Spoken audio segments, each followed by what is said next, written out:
Som? Som 2? Som? Experiência? Tá.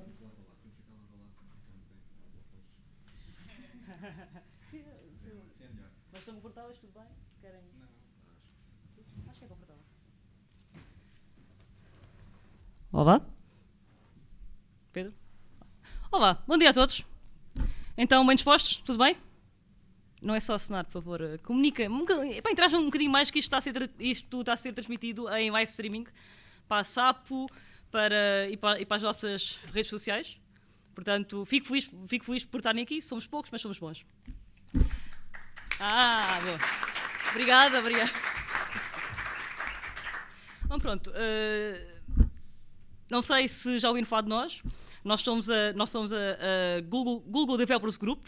Somos uma comunidade open source de Lisboa que organizamos meetups com muita regularidade, pelo menos um por mês, geralmente direcionados para a tecnologia no geral. Bem, de vez em quando fugimos um pouco ao tema.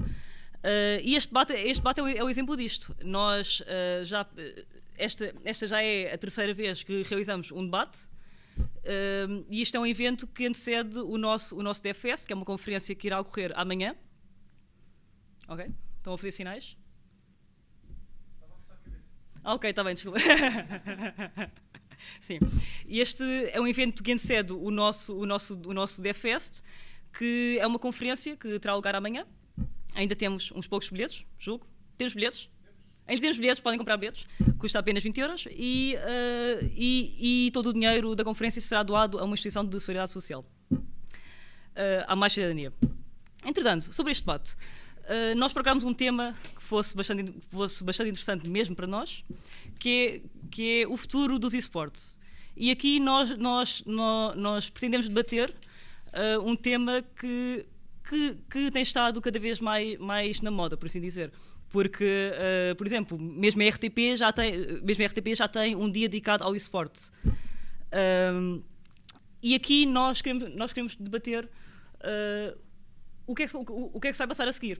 Se vai haver alguma relação das ligas, se vai haver alguma relação de prémios, por exemplo, porque de momento Dota este ano teve um prémio de 25 milhões de euros no seu torneio e já temos vários torneios de LoL, por exemplo, com vários milhões de jogadores a assistirem em live streaming. Para debater este tema, convidámos Pedro Pinto, da PeopleWare, que será o nosso moderador. Também convidámos Guilherme Santos, que é o CEO da ZPX, uma empresa produtora de jogos que participou na produção do Conan Exiles e tem clientes como a Disney e a Funcom. Convidámos também a Carolina Amorim, CEO da Emote AI. Carolina? Uma empresa focada em performance e em bioperformance de jogadores. Disse bem? Corrijo-me. E também João Cício, CEO da Inigon, organizadora da Liga do LoL, mas também organiza muitas outras competições de esportes. E também Rui Jesus, presidente da FEPODEL, Federação dos Jogos Eletrónicos de Portugal. Sim, sendo. Pedro, passa a palavra. Muito bem, então boa noite a todos. Antes de mais, é um prazer voltar a esta casa. Tenho vindo cá com alguma regularidade. Sou de longe, mas é com todo o gosto que venho cá. Dar os parabéns à Inês, ao Filipe, por me convidarem para não uma palestra do mesmo, ou seja, inteligência artificial, robótica, ou seja, eles conseguiram arranjar, eu acho que o termo é arranjar aqui um tema impactante, que é também uma palavra que está aí agora na moda e será se calhar o hype. Curiosamente, quando o Filipe me falou disso, eu disse, isto aqui tens ali um erro, falta-te ali um A, que é EA Sports. Diz ele, não, é mesmo assim. Eu disse, o que é isto, afinal de contas? E fui pesquisar. E curiosamente até já tinha publicado um artigo no PeopleWare, mas também não era meu. Alguém me mandou aquilo e eu publiquei aquilo e eu disse, isto deve ser bom. E não li muito sobre este assunto. Bem, para me preparar para este evento, é verdade que fui pesquisar. É verdade que não encontrei muita coisa em português, encontrei em inglês, encontrei bastantes coisas, mas rapidamente percebi que isto é um mundo incrível, que é um tema do presente e será certamente do futuro, que gera muito dinheiro, que tem um público gigantesco, canais como o YouTube, o Twitter, onde já fazem lá as transmissões, são coisas... Eu estive a ver aquilo é fantástico e alucinante, também confesso que é um pouco alucinante. Depois, se calhar, também vamos falar um pouco desta questão da parte da saúde, né? Toda a gente anda preocupada com a saúde e depois vem isto, parece que ainda para meter aqui mais fogo, mas falaremos sobre isto. E basicamente é isto, ou seja, estamos num ponto em que a palavra gaming começou-se a usar, é quase como o running, né? Havia o atletismo, mas agora o running, isto é tudo espetacular, e apareceu o gaming, e apareceu também o eSports, não sei se estou a falar bem, é assim que se diz, eSports, que de facto é fascinante, né? É fascinante. Para começar, e é quase a título da apresentação, eu gostaria que cada um de vocês, durante cerca de 2 minutos, falasse qual é que é a vossa experiência a este nível, nesta área, e o que a vossa empresa ou aquilo que vocês fazem contribui de certa forma para este novo... Eu não quero dizer que seja novo, né? Porque parece que eu que não estava bem ligado a isto, porque isto é um tema bastante até antigo. Gostaria que cada um, se quiserem, podemos passar... Começamos por aqui. Está? Estou? Ok. Pronto, ainda assim eu abro as hostilidades. Força.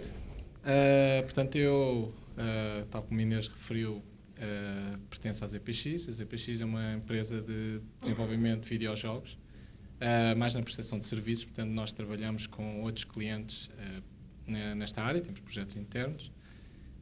Na área dos esportes, eu posso auto-intitular-me um casual gamer na parte de esportes. Eu joguei bastante Dota, o original. Foi o mais próximo que tive, mais a sério, quando digo mais próximo, uma questão mais a séria de jogar. E pronto, e fui acompanhando desde pequenito o crescimento do que hoje chamamos o esportes. Portanto, as competições que não passavam de um grupo, até a algo que hoje já mete respeito, penso eu. Portanto, do nosso ponto de vista, como empresa de desenvolvimento, é importante para nós perceber a tendência, o que é importante, o que é que as pessoas procuram, porque isso reflete-se naquilo que nós temos que produzir, naquilo que nós temos de desenvolver. E pode ser coisas tão simples como features para um produto que seja desenhado já a partir para esportes, como pode ser uma coisa mais adaptada de algo que nem se esperava que vir a ser. Portanto, e essa é a nossa prioridade enquanto empresa de desenvolvimento, é compreender o mercado, perceber a tendência, perceber o que é que os utilizadores, os jogadores, os espectadores ambicionam com este novo tipo de área de mercado. Portanto, essa é a nossa perspectiva essencial sobre o assunto. Eu penso, acho que passo a palavra. Sim. Boa noite. Eu sou a Carolina, como a Inês tinha dito, venho aqui representar a MOTI. A MOTI está focada em melhorar a performance dos gamers. Isto, como já tinha referido, o assunto de saúde mental e tudo mais está a vir cada vez mais dentro do mundo dos esportes. Estão-se a começar a ver as consequências dos burnouts dos jogadores, até com aquelas famosas casas de equipas em que os jogadores ficam horas e horas ou dias completamente e não têm pausa nenhuma para jogar. Então é aí que a MOTI entra. A MOTI quer ajudar os gamers a melhorarem a sua performance. Nós desenvolvemos uma banda para a cabeça que mede o ritmo cardíaco e as ondas cerebrais. Depois, com esta informação, nós fazemos uma correlação com o jogo e conseguimos identificar em que momentos no jogo é que a pessoa estava estressada, se estava engaged, ou seja, se estava mesmo dentro da atividade, ou quão acelerado é que estava o ritmo cardíaco. Para além disso, também estamos a obter informações da API dos jogos, que é para eles conseguirem ainda ter mais correlações, e para além disso também queremos desenvolver, estamos neste momento no processo de desenvolver uma plataforma que vai ajudar o jogador a conseguir controlar todas essas emoções, para no final do jogo estar mais relaxado e ainda não estar a sentir aquelas emoções todas estressantes do jogo. Pronto. Se calhar posso aqui ao João. Olá a todos. Eu sou o João Cício, diretor-geral da Inigon. Eu comecei com esportes já muito novo, em 99, a jogar StarCraft. A partir daí joguei sempre competitivo e joguei sempre online. Passei no StarCraft, tive a minha fase dos cibercafés do CS 1.6, quando foi a grande explosão. Passei para o Unreal, depois o Warcraft, quando saiu o WoW matou tudo, também joguei Warcraft 3, e depois voltei para o StarCraft em 2010. Em 2013 consegui convencer ali o meu colega Adriano na maluqueira de abrirmos uma empresa que trabalhasse em esportes, e em 2015 nós decidimos fazer aquilo que havia em todo o lado, mas cá em Portugal estava a faltar, que era um campeonato cá. Lançámos a Liga Portuguesa de League of Legends, que este ano vai na sua 4ª edição, está quase a terminar, é já no fim de semana a seguir a este. Com isso aprendemos muita coisa de streaming e transmissões, começámos a produzir eventos não só para o LoL e não só para a Liga, mas também para outros clientes. Já trabalhamos palcos do Rock in Rio, da Comic Con, há aí quase todos os grandes palcos cá em Portugal, e é isso, a gente organiza competições e faz a produção dos torneios.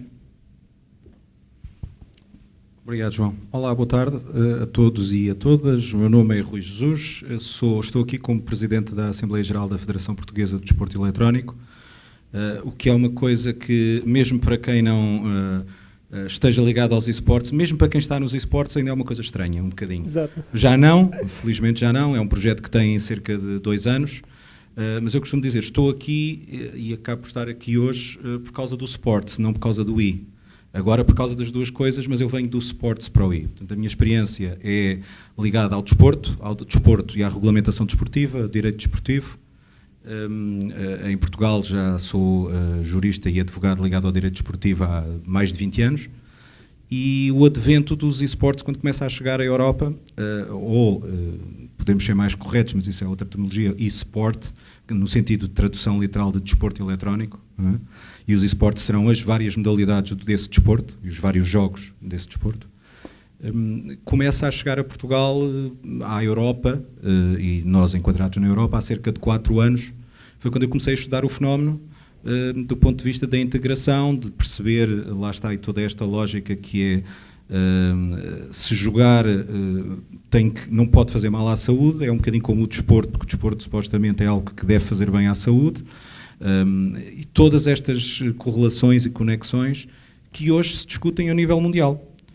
Não só na Europa, depois há todas as realidades asiática, americana, que são um bocadinho diferentes. O contexto da Federação Portuguesa de Desporto Eletrónico surge daí e surge numa lógica que não é mais do que qualquer outra modalidade desportiva em Portugal ou no mundo, uma lógica federativa, como o basquetebol, o futebol, de ter uma federação desportiva que tente coordenar, colaborar com os jogadores, treinadores, organizar aqui uma série de regras padrão que em conjunto permitam que esta prática e este jogo seja um bocadinho mais, porque foi isso que levou um bocadinho também ao projeto, a este projeto da Federação, foi ouvir muito, quando eu comecei a ouvir daqui há 4 anos, as pessoas dizerem que faltava um bocadinho mais de lógica num sistema a nível nacional, e a partir daí é apenas permitir isso, conseguir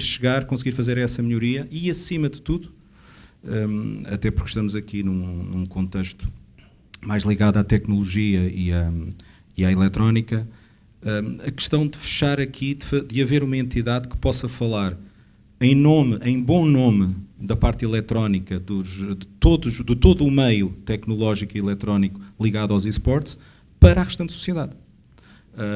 Porque, dado o fenómeno social, como disse bem desde o início, que isto tem vindo, olhando qualquer pessoa mesmo agora fazendo a análise, a rapidez com que isto tem vindo a evoluir, leva a que as sociedades, em geral, comecem a olhar para isto um bocadinho com alguma, por um lado, preocupação, por outro lado, necessidade de uma geração que totalmente desconhecia isto. Eu também nunca joguei de forma competitiva, joguei no meu quarto, com os meus amigos, não é? Nunca mais do que isso, mas há uma geração ainda um bocadinho interior à minha, para a qual isto é totalmente desconhecido, e agora tem que se confrontar com isto porque tem os netos, se for preciso, a jogar, não é?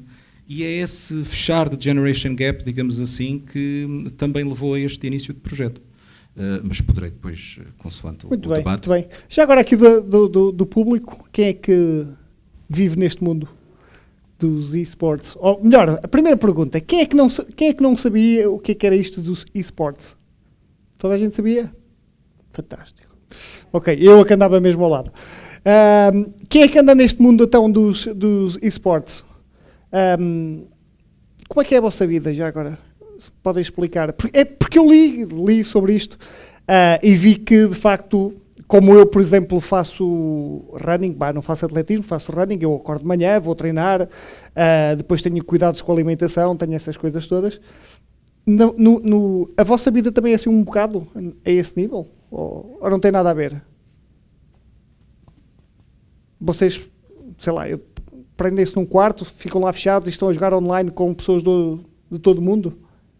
Eu falo a nível pessoal, no contexto, ele é meu sócio, eu não propriamente jogo, eu faço a parte da criação da liga, digamos assim. Ok. Mas notam que têm aqueles problemas, por exemplo, de se afastarem da sociedade uma vez que estão isolados, ou é um mundo diferente? Pelo contrário.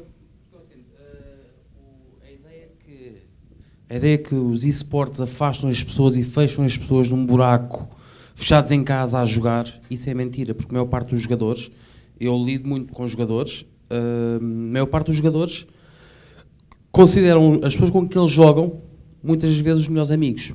Pois. E são as pessoas com que eles falam todos os dias. E se têm algum problema, conseguem falar com eles. Ok? Torna-se muito mais fácil um jogador saber que pode falar com uma pessoa que joga todos os dias, que confia nele, que lhe conta tudo, do que se calhar falar às vezes com os pais. E as pessoas pensam que os jogadores se isolam com os esportes, mas é o contrário. Eles conseguem arranjar uma pessoa, um psicólogo, entre aspas, mas depois lá está, compete um bocado as organizações, terem apoio das federações, para que isto corra tudo bem. Exatamente. Né? Porque se eu disser que sou viciado em futebol, está tudo bem, mas que sou viciado num jogo eletrónico é coisa assim um bocado estranha, né? É só para complementar ali o que o caro colega disse, é exatamente o oposto, porque eu joguei StarCraft competitivamente 2 anos, aliás, 3 anos, e os meus colegas de equipa, apesar de ser um jogo individual, nós tínhamos uma equipa e nós tivemos imensas aventuras juntos. Nós fomos jogar a Inglaterra, fomos jogar a Espanha, fomos jogar aí por Portugal inteiro, nós íamos aos aniversários uns dos outros, a gente saía, convivia e são amigos diferentes, né? Mas são amigos na mesma. Ok. Mas são aquele grupo de amigos, né? Ou seja, todo o resto da sociedade estão isolados dessa parte da sociedade? Não, acho que toda a gente continua a ter a sua vida normal. Ok. Eu já trabalhava e nunca perdi um emprego e nunca deixei de ter amigos por jogar. Eu vou-vos contar, eu sou docente, dou aulas de tecnologia, e se eu vos contar que já tive várias mães a pedirem-me para quase tirar os filhos de casa porque estão lá presos a jogar, se calhar vocês não acreditam, mas é verdade. E eu falo nesse sentido de ter algum conhecimento sobre alguns dos alunos e outros que até eram obrigados, iam às aulas e quando lá chegavam estavam a dormir, né? Começava a aula, não sei se era a seca também do professor, mas podia ser. Mas esse é um mito em relação apenas a este desporto. Isso passa-se a todo o desporto. Exatamente. Que seja praticado de forma intensa. Exatamente. Sim. E se entrarmos em competições ou seja, em alta competição, eu sempre tive, eu conheci, isso é, vamos lá ver, agora diz que as crianças não brincam na rua, não é? Quantos nós, numa determinada altura, quando brincávamos na rua, é que estávamos horas e horas a jogar ao basquetebol, ao futebol, permanentemente na rua. A questão é, podem estar aqui ou podem estar ali, mas a questão do desgaste ou do vidrados, digamos assim, na modalidade, um jogador de hóquei em patins, um jogador de basquetebol, se adorar a modalidade e quiser ser, isso é um bocado como a lógica todos nós ouvimos falar no Ronaldo. Como é que o Ronaldo se torna um dos melhores do mundo? Porque ficava, para além dos treinos, horas, certo? Exatamente. Horas a treinar sozinho no relevado, correto? E alguém, provavelmente, no caso dele, infelizmente, para ele em determinada altura da vida, estava sozinho, em termos de família, não é? Mas se calhar tinha a mãe também em casa, a Dona Dolores, não é? A queixar-se de que ele não vem jantar e não sai do relevado. Estava viciado na coisa. É exatamente aí que eu quero chegar. Portanto, isso é a lógica dos esportes faz mal. É uma lógica que tem que acabar de uma vez por todas, porque é a lógica de qualquer desporto praticado em excesso faz mal. Exatamente. Qualquer um. Nós temos, vamos ver, isso é novamente, há imensos casos. Isso é como as ginastas. da Europa de Leste a determinada altura, grandes ginastas ganharam medalhas de ouro, não é, nos Jogos Olímpicos, mas a vida delas era 16 horas, 14 horas de treino, que era uma loucura. E depois chegaram ao fim com umas elas físicas, não tinham vida social. Aí sim, é nessa lógica, é aí que eu quero chegar. Não é? É que um treino intenso para se chegar a... Sim, sim. É como tocar viola. O que seja, para tocar muito tem que perder muitas horas. Né? Normalmente a sociedade está-se a focar muito nos extremos, mas isso é os mídia, é o habitual, nos exemplos extremos, para se esquecer do que é uma prática, o que pode ser uma prática normalizada, moderada, regada, ponderada. Portanto, é sempre importante, quando falamos destes assuntos, não extremar e dizer, claro que há estes casos, mas como há em qualquer outro desporto de excesso. Exatamente. Mas vamos voltar então, depois já voltamos a este assunto, porque este assunto há diversas opiniões e há essas situações dos burnouts, e depois há a situação de também ser considerada pela OMG uma doença mental, né? Ou poder levar a uma doença mental, um vício, pronto. Mas já lá vamos. Ou seja, nós estamos aqui pelo aquilo que eu me apercebi, estamos numa fase embrionária deste assunto, ou seja, alguma parte da sociedade já tem este conhecimento do que é que são os esportes, mas há outra que não tem. Então é preciso dar o passo para se começar a olhar para este desporto, chamamos assim, como algo que é um desporto normal como outros, lá está, praticado dentro das suas regras, dentro, sem grandes ter que me dedicar muitas horas, pronto, isso é importante. Então, quais são os desafios que são precisos nesta fase, vocês que estão por dentro do assunto, cada um na vossa área, quais são os desafios que é preciso, vamos levar isto para a sociedade, vamos dizer que é isto, de forma que a sociedade consiga interpretar como sendo um desporto normal. Até porque, né, pelo que eu li também, os esportes se querem integrar até nos Jogos Olímpicos, também li algo sobre isso. Sim. Pronto. Sim, estávamos a falar nisso. Eu penso que no caso dos esportes é muito parecido com qualquer outro caso. No sentido, como estava ali o Rui a dizer, portanto, não podemos olhar para os extremos e passa tudo, assim como outros assuntos, passa pela educação da própria sociedade. Este caso, e estava a pensar ainda na situação dos pais olharem para o filho que está a jogar e tipo, como a pessoa não sai do quarto. Ele se calhar também não percebe o que é que ele está a fazer. E lá está. Se calhar estar tantas horas à frente também não faz bem. Portanto, não quer dizer que ele não goste de fazer, não quer...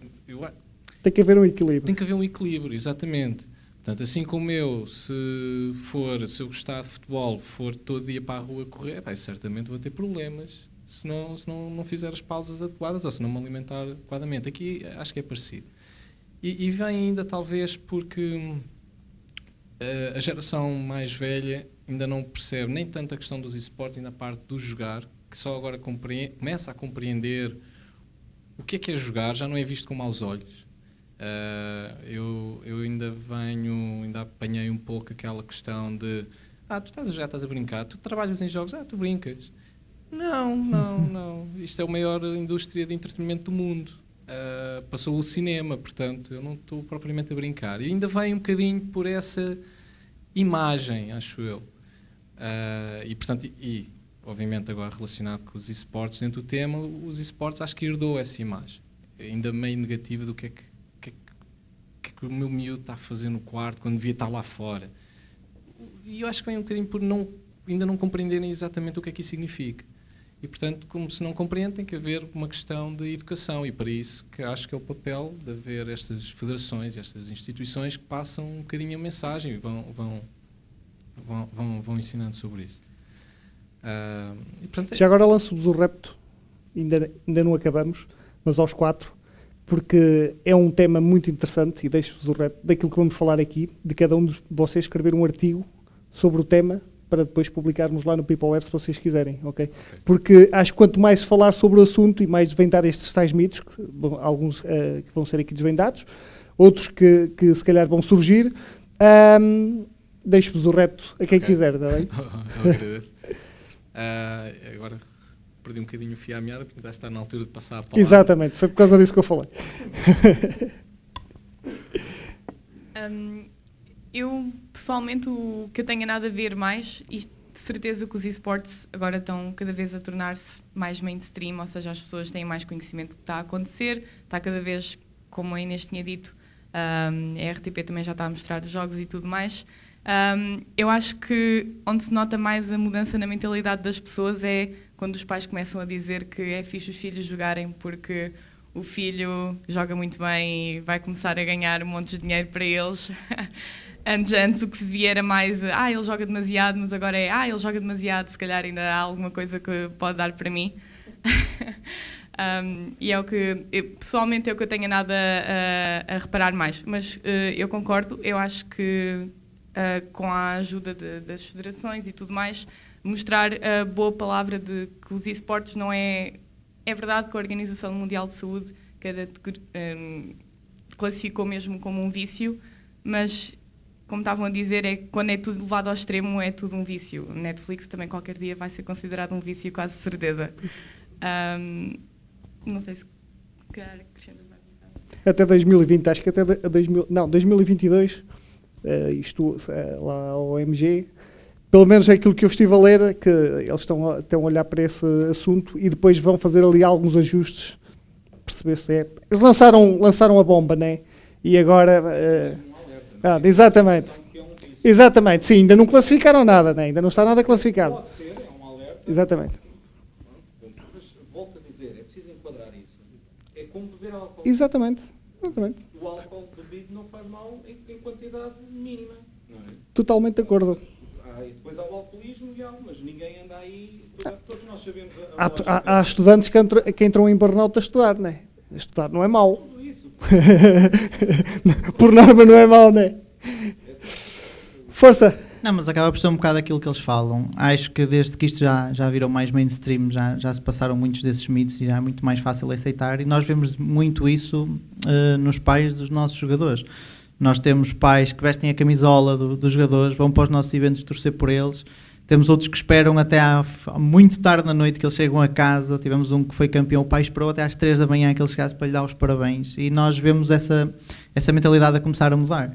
E acho que no fundo é isso, quer dizer, acho que convém, os pais têm que se informar e acho que os próprios jogadores que têm dificuldades nesse ponto também têm que informar e educar um bocado os pais naquilo que eles fazem e perceber que no fundo é exatamente aquilo que o Rui disse.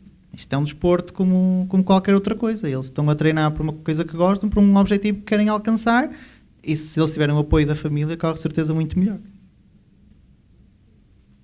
Posso só acrescentar o seguinte, neste contexto até, nós estamos aqui num contexto que é quando se diz, é importante passar a mensagem, nesse sentido é que é muito importante a existência de uma federação. Porquê? Porque mesmo para os developers, por exemplo, se for o próprio, ou seja, interessa toda esta mensagem positiva, interessa que seja transmitida por alguém que tenha um compromisso, por uma entidade que tenha um compromisso com a sociedade, mas tenha um compromisso também com os jogadores, com os treinadores, com as empresas que organizam torneios, com os developers, com toda a comunidade, mas que tenha um compromisso ao mesmo tempo com a sociedade. Porque senão, com a sociedade em geral, com as missões públicas do Estado, da administração pública, dos governos, para que as pessoas percebam que, de facto, que há uma responsabilidade nessa passar da mensagem. Porque se tivermos só os developers a falar, não, isto de jogar é bom, jogar, claro, não é? Ninguém os leva a sério porque estão a promover o seu próprio produto. É bom que jogar seja bom, que é para eles poderem trabalhar e vender. Portanto, isso acontece em qualquer setor económico. Não é? Se formos nós próprios a falar bem do nosso próprio produto, metade não nos leva a sério, porque é óbvio que vamos dizer bem do nosso produto. Isso é óbvio, não é? Portanto, daí é que é importante trabalhar a mensagem e torná-la objetiva, de facto, mas fazê-la passar por entidades que tenham essa responsabilidade acrescida de dizer, bem, quando estão a dizer isso, verifiquem bem se é assim mesmo. Não é? E é isso é nessa construção em que estamos. Neste momento, penso que Portugal não é dos piores países, pelo que eu tenho visto também, e provavelmente todos aqui teremos essas experiências internacionais. Há países que reagem de outra forma. Há pouco, para terminar a minha intervenção, porque mencionou os Jogos Olímpicos.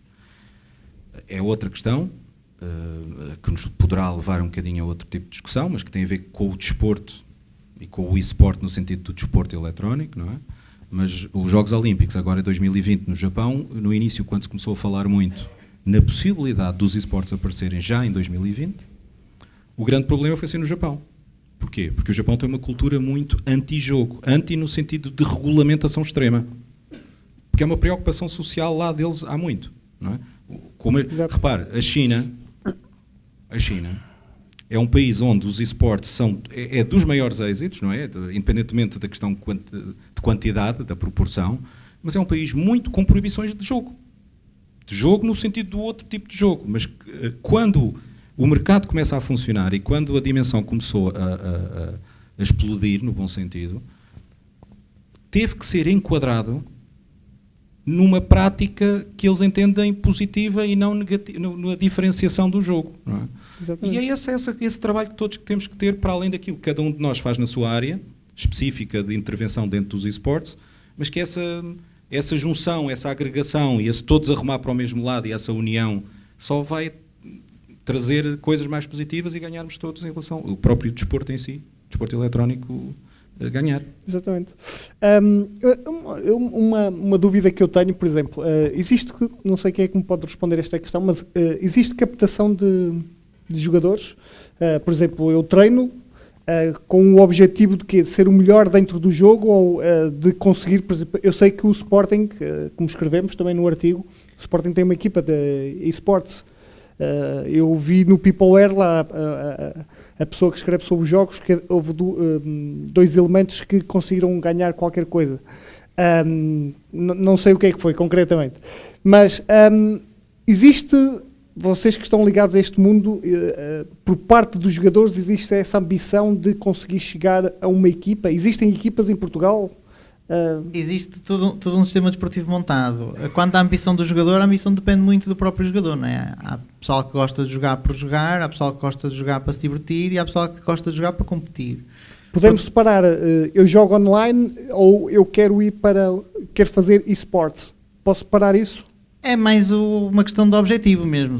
Por exemplo, se o objetivo é se virar um jogador profissional, sim, há pessoal que tem esse objetivo mesmo, não é? E nós cá em Portugal temos jogadores que, por exemplo, jogam no campeonato na Liga Portuguesa, League of Legends, exatamente com o objetivo de tentar chegar à Liga Espanhola, ou à Liga Europeia, ou ao Campeonato do Mundo. Mas fazem parte de equipas ou são... Fazem sempre parte de equipas. Okay. O LoL é um desporto de equipas, são 5 para 5, e nós na Liga temos 2 divisões de 8 equipas cada uma, portanto temos um total de 16 equipas a competir.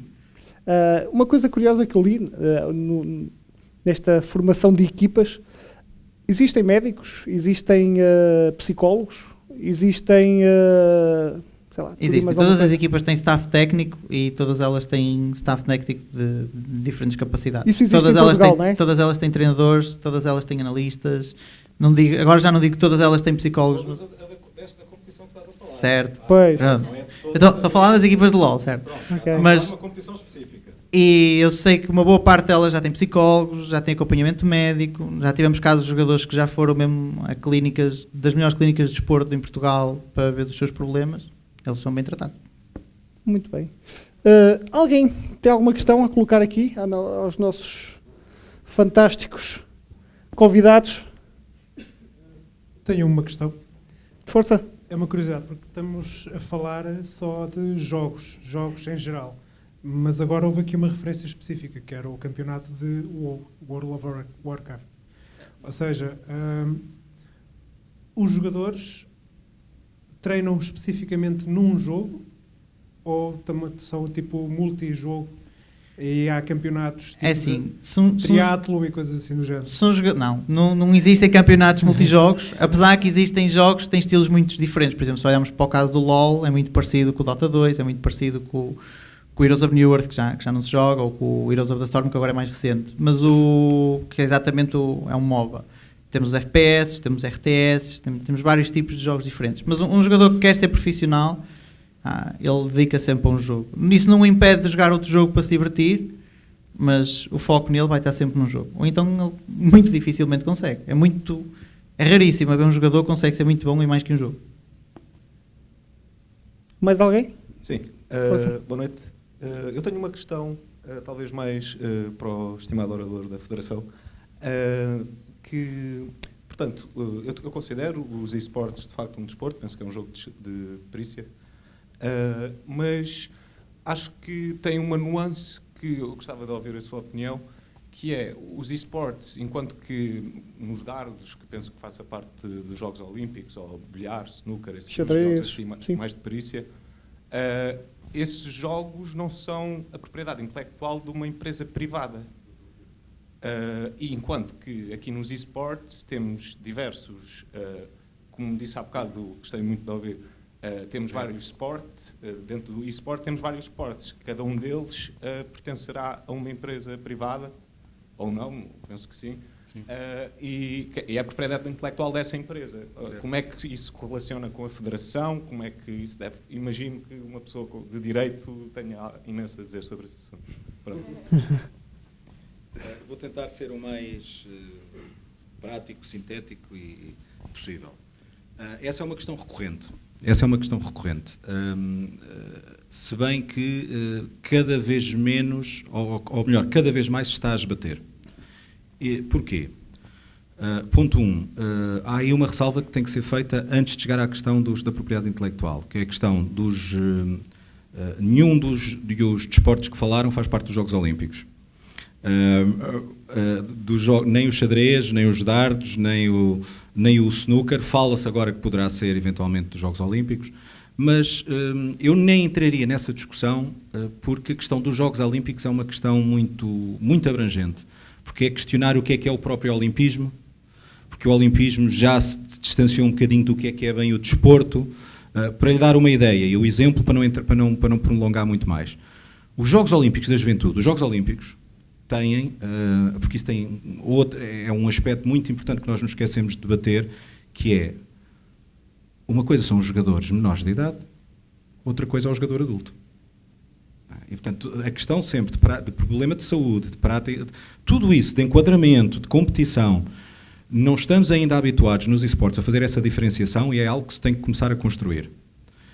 Porque no próprio desporto nós temos regras para a formação de um desportista e depois para a prática competitiva adulta, sénior, onde, entre aspas, cada um faz o que quer.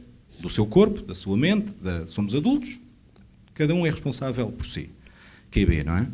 Agora, isto tem a ver com os Jogos Olímpicos, e era uma discussão muito maior, porque os Jogos Olímpicos da Juventude, que acontecem também, que são os Jogos Olímpicos precisamente para o praticante menor, este ano tiveram o breakdance como modalidade. Breakdance. Porque nós em Portugal, o que não é assim tão disparatado, nós em Portugal temos uma Federação Portuguesa Desportiva de Dança Desportiva. Que também não é assim tão disparatado se nós de repente formos ver na ginástica, nós temos uma coisa chamada ginástica rítmica, desde sempre nos Jogos Olímpicos. Portanto, é uma linha que facilmente se explica e facilmente é lida por qualquer um. A questão da propriedade intelectual. Cada vez mais nós estamos a assistir, penso que não é uma questão de opinião, é uma questão factual, cada vez mais estamos a assistir às empresas a abdicarem de determinado nível de controle dos seus jogos, das suas modalidades esportivas. Cada vez mais é aberto, a prática é aberta, porque cada vez mais o modelo de negócio é globalização o mais possível e não restrição. Dito isto, o desporto hoje em dia, mais uma vez estávamos a falar isso um bocadinho antes, o handball hoje em dia, ao mais alto nível, os jogos mundiais ou europeus de handball são praticados com um determinado tipo de piso desportivo. Que só uma empresa, só é autorizado pela Federação Internacional de Handball, que o jogo de handball, e é um exemplo, há muitos outros noutras modalidades, seja a competição seja feita com aquele piso desportivo daquela marca, ou com aquelas características. Depois há concursos públicos, há qualquer marca que constrói. Isto para dar uma ideia que as pessoas falam muito no eSport como uma coisa à parte, não é. O problema de... alguém dizia, então, mas se de repente a marca disser, olha, mais ninguém no mundo passa a jogar este jogo, por alguma razão, esta minha modalidade desportiva. Eu costumo dizer, isso é um bocadinho como a Nike ou a Adidas deixarem de fazer determinadas chuteiras que toda a gente quer usar hoje e que os futebolistas no mais alto provavelmente surgirão outras equiparadas. O exemplo que eu dou também é a questão de O basquetebol, a questão do profissionalismo, depois é outro... Era uma explicação mais prolongada, como disse, porque tem a ver depois também com o que é a prática de determinados campeonatos, torneios, e o que é o profissionalismo. Nós, para vos dar o exemplo, não se esqueçam que nós, o futebol em Portugal, o futebol é o futebol, nós em Portugal temos duas competições diferentes. Temos uma competição profissional, gerida pelos clubes, pelos próprios clubes, de uma forma profissional, ainda agora se anda a discutir a questão do IVA e do porquê. Porquê é que não desce? Porque é um espetáculo, é um entretenimento, é um mercado, é um produto comercial. E depois temos uma Federação Portuguesa de Futebol, que organiza campeonatos da mesma modalidade, mas num setor não profissional. Ou júnior, ou juvenil, E depois tem as seleções nacionais, essas sim vão aos Jogos Olímpicos. Os jogadores são os mesmos, mas isto para dizer, para fechar aqui o exemplo do basquetebol, durante muitos anos, década de 80, 90, nos Jogos Olímpicos estava separado, não era a NBA que ia. Os jogadores da NBA não iam, e era o maior espetáculo do mundo. Um dos maiores na altura, não é? Porquê? Porque estava separada a questão da modalidade profissional em si, da gestão profissional em si, nos Estados Unidos, e da seleção norte-americana. Não iam os melhores jogadores, mas assim foi. Foi uma questão de anos. Passado uns tempos, houve um acordo, a NBA entra nos jogos, começa a ceder os jogadores aos Jogos Olímpicos e tudo se normalizou. Portanto, uma coisa é a resposta à sua pergunta, para terminar. Uma coisa é o dia de hoje, é a rapidez com que as coisas estão a desenvolver. Outra coisa é as soluções que nós vamos de certeza encontrar daqui a 4 anos, 6 anos, se calhar 2, se calhar 8, não sei. Muito bem. Mais uma dúvida. Há controle antidoping, por exemplo? Sendo isto no desporto? Controle antidoping, tipo análise de sangue, não. Há controle anti-cheating e há árbitros que controlam exatamente o que é que os jogadores fazem durante o tempo que eles estão no palco. Agora, análise de sangue ainda não implementa. E há regulamentação para isso? Há um regulamento bastante extenso. Nacional, internacional? Nacional. Nós temos diretivas internacionais que temos que cumprir, nomeadamente relativamente ao formato da prova, à calendarização e às restrições de nacionalidade. Mas temos depois o regulamento nacional, que somos nós que implementamos. Ok, muito bem. Falou num termo que eu também li sobre isso, que é a questão da profissionalização, né? E aqui levanta uma série de questões. Até à reforma, né? Temos que ser, né? Se vai ser um jogador profissional, terá que fazer descontos, né? Terá que declarar a sua atividade, até chegar à reforma e usufruir daquilo que tem direito. Já alguma vez algum de vocês pensou nisso? Como é que seria o caminho? Se isso algum dia iria acontecer ou... Ok, este desporto não seguirá esse caminho. Se calhar a tecnologia também depois poderá vir a simplificar aqui muita coisa, não é? Não sei, eu ia complementar um bocadinho o que força, que eu acho que também se enquadra aqui, porque nós estamos, se calhar, ainda na primavera do que é os esportes e, portanto, ainda há muita coisa que falta fazer e regulamentar. Por exemplo, no caso do doping, ainda há pouco tempo tinha visto jogadores que consomem determinadas substâncias para melhorar a concentração, a capacidade de resposta, evitar fadiga. Assim como no desporto normal as regras foram-se construindo perante situações que foram surgindo, aqui certamente isso também vai acontecer. Portanto, ainda respondendo à parte do doping, quase certeza que daqui a uns tempos virmos que é um caso que faz sentido estudar e regulamentar, se calhar isso vai acontecer.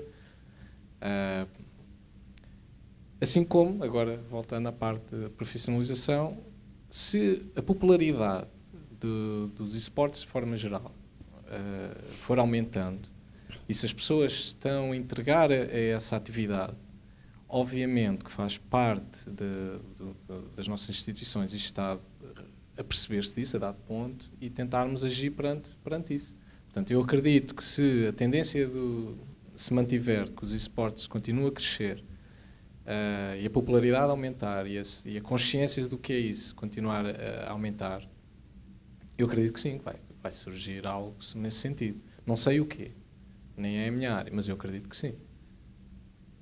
Assim como num desportista normal, vou-lhe chamar o termo. Nós, no nosso caso da Liga, nós todos os anos temos posto sempre entraves e exigências àquilo que é a profissionalização dos jogadores. Nós passámos, por exemplo, a exigir que eles tivessem contrato com as equipas, obrigatoriamente. Para o ano vamos implementar pela primeira vez a exigência de um salário mínimo para cada jogador na primeira divisão. Era isso que eu ia perguntar. Dá para viver em Portugal? Sendo jogador... Há jogadores que recebem...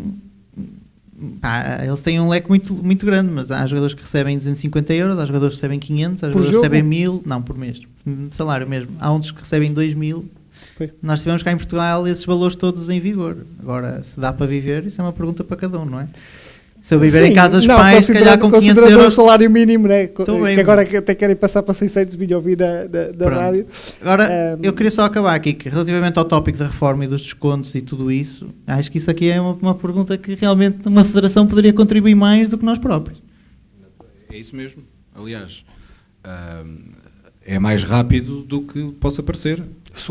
Basta ser enquadrado como desporto, existir praticantes desportivos, a Federação estar a trabalhar na sua plenitude, temos inscrição, temos carreira de praticante desportivo, temos a reforma, temos o profissional, é exatamente igual ao voleibol, ao handball, ao hóquei, é no sentido, será, no sentido pode ser, não é? É o caminho a levar e a construção, não é ao dia de hoje. E é nesse sentido que se está a trabalhar para chegar lá. Porque quando diz, repare, nós em Portugal, há aqui também, mais uma vez, um contexto que temos que ter. Nós em Portugal só temos uma modalidade desportiva profissional, que é o futebol. Legalmente não temos mais nenhuma. Portanto, isso é a mesma coisa que perguntar a um jogador de hóquei em patins, que Portugal às vezes é campeão europeu de hóquei em patins, se dá para viver cá em Portugal. Por isso é que muitos vão trabalhar para fora, não é? E ser contratados por clubes estrangeiros, como nós já temos também, não falámos nisso, mas também já temos treinadores portugueses e jogadores portugueses contratados por clubes de esportes estrangeiros, não é? Internacionais. Portanto, a dimensão já chega aí. A questão de sempre viver cá em Portugal lá está, o basquetebol é o basquetebol, é uma das segundas modalidades mais... vai perguntar a um jogador de basquetebol se é possível viver cá em Portugal, se estiver num ou outro clube, 2 ou 3 clubes, dá para eventualmente viver alguma coisa. A maior parte dos outros jogadores de basquetebol, na primeira competição de basquetebol, no campeonato principal de basquetebol em Portugal, e é o basquetebol, se calhar não conseguem viver de basquetebol. Isso é uma questão da realidade do mercado. A Federação, neste momento, apoia os atletas, mas não existe uma equipa. Não tem... Não, isso será... Mas apoiam. Apoiamos em tudo o que os atletas precisarem, não é? Okay. Agora, toda a própria Federação está num processo de construção, porque tudo isto tem evoluído de uma forma muito rápida. Como lhe disse, é um projeto que começou no início, é um projeto que começou há 2 anos, portanto está a consolidar-se, está a receber as inscrições dos clubes, está a receber inscrições de praticantes, tudo isso vai crescer e tudo isso é possível. A Federação, como qualquer Federação, sozinha não faz nada. Não é? Vazia de protagonistas não funciona. Portanto, estamos a aguardar e estamos a trabalhar todos em conjunto para que se perceba a utilidade dessa construção, dessa criação, para que todos estejam mais fortes, tenham mais direitos e tenham essa mais-valia no funcionamento dos esportes em Portugal. Muito bem. Avançava aqui para a Carolina, que também ainda não falou muito, mas gostava que falasse um pouco mais sobre esta questão então da saúde, dos jogos. Por exemplo, vocês, pelo que eu percebi, estão a desenvolver um produto, né? Não sei se já está no mercado. Não. Ok, pronto. Mas qual é que é o vosso objetivo? Primeiro, que tenha sucesso, obviamente, mas... haverá mercado? É mesmo necessário? Contextualizando esta questão com a saúde e do desporto online. Sim. A saúde mental só em si já é um tema extremamente tabu. Então, nos esportes eu diria que completamente. Não é assim muito falado. É verdade, já existem psicólogos dentro das equipas e tudo mais, mas... eu quero falar mais a um nível geral, ou seja, não só em Portugal, mas no mundo inteiro, está extremamente competitivo. Os esportes é extremamente competitivo e uma das coisas que distingue os esportes de um desporto tradicional é que o jogador está muito em contacto com os fãs. Eles estão online, fazem streaming e têm mesmo aquela conexão com os fãs. E o que isso provoca também é algum desgaste, porque a partir do momento em que ele falha ou admite que está com um problema no mindset, não está a conseguir atingir os resultados que quer, porque está ou a ter ansiedade ou depressão em relação ao assunto, é comum que a reação dos fãs mais ao início, seja a pensar que ele é um fraco porque devia ter resiliência, porque está no mundo dos esportes. E isso é algo que nós também gostaríamos de consciencializar, que não existe uma pessoa que consegue lidar com isso tudo. Existem umas que disfarçam, mas no fundo lidar com toda essa pressão, porque como já tinham referido, os jogadores dos esportes não têm qualquer tipo de preparação, não é? Existem jogadores com 16 ou 17 anos que simplesmente estavam a jogar em casa, alguém reparou que eles jogavam bem e puseram-nos à frente de milhares de pessoas a jogar, ou milhões de pessoas num torneio. Portanto, eu acho que o que nós também queríamos consciencializar é que, mesmo que exista resiliência mental dos jogadores, por causa de ser o desporto mesmo assim, gostávamos de trazer mais à atenção o facto de que não é bem assim e que é necessário prestar atenção a todos os sinais de ansiedade ou de depressão que os jogadores poderão estar a sentir. O primeiro passo é então ter os psicólogos nas equipas. Eu sei que já existem equipas em Portugal que têm, acho que a Ford Wind, por exemplo, acho que tem apoio de psicólogos. E no estrangeiro, então, aí é que se vê mesmo, também tem nutricionistas e fazem, por exemplo, antes de um jogo, fazem alongamentos nas mãos e tudo mais para evitar as lesões que normalmente acontecem. Eu acho que, entretanto, já me perdi, foi um bocadinho da pergunta. Não, e agora está a falar bem, mas podia falar um pouco qual é que é a solução que vocês estão a desenvolver para ajudar os jogadores neste mundo? Sim, digamos assim. Nós, como eu tinha dito, nós desenvolvemos uma banda. Esta banda vai buscar os valores de ondas cerebrais e também de ritmo cardíaco e produz um relatório para o jogador. A ideia é o jogador ficar emocionalmente inteligente, ou seja, ele consegue perceber o que é que está a sentir, quando é que está a sentir. E a ideia é, só a partir daí já existem vários estudos que dizem que quando a pessoa tem a consciência daquilo que está a sentir, é muito mais fácil conseguir geri-la. E isto é essencialmente para quando eles vão para torneios enormes, em que estão à frente de milhares de pessoas, conseguirem gerir essa ansiedade ou essa angústia de estarem a jogar e sentirem o stress todo de estarem à frente de milhões de pessoas. Depois, para além disso, temos então uma plataforma que estamos a trabalhar neste momento, que o que faz vai fornecer um treino, por exemplo, de respiração e de concentração aos jogadores, que é para eles antes e depois do jogo conseguirem estar num mindset mais calmo, não sentirem tanta ansiedade, ou seja, é tudo gerir isso muito melhor e eles também terem consciência daquilo que estão a sentir, que é para não, como explicar, para não duvidarem de si mesmos, no fundo. Ou seja, eles saberem que aquilo é o que estão a sentir, assim é como eles têm que proceder de forma a conseguirem gerir isso e conseguirem ter mais sucesso no jogo. Muito bem. Alguém quer fazer alguma questão, entretanto? Do que fomos debatendo aqui? Sim? Não, você tinha feito uma pergunta no início, como chega a ser um jogador profissional, né? E existem...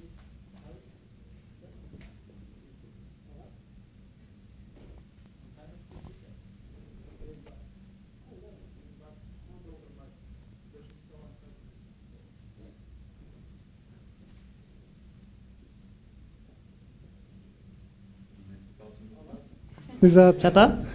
Ok. Então, Força. você tinha perguntado como chega um profissional e importante que nos esportes, assim como os outros, existem várias maneiras de qualificar, de colocar uma quantidade, né?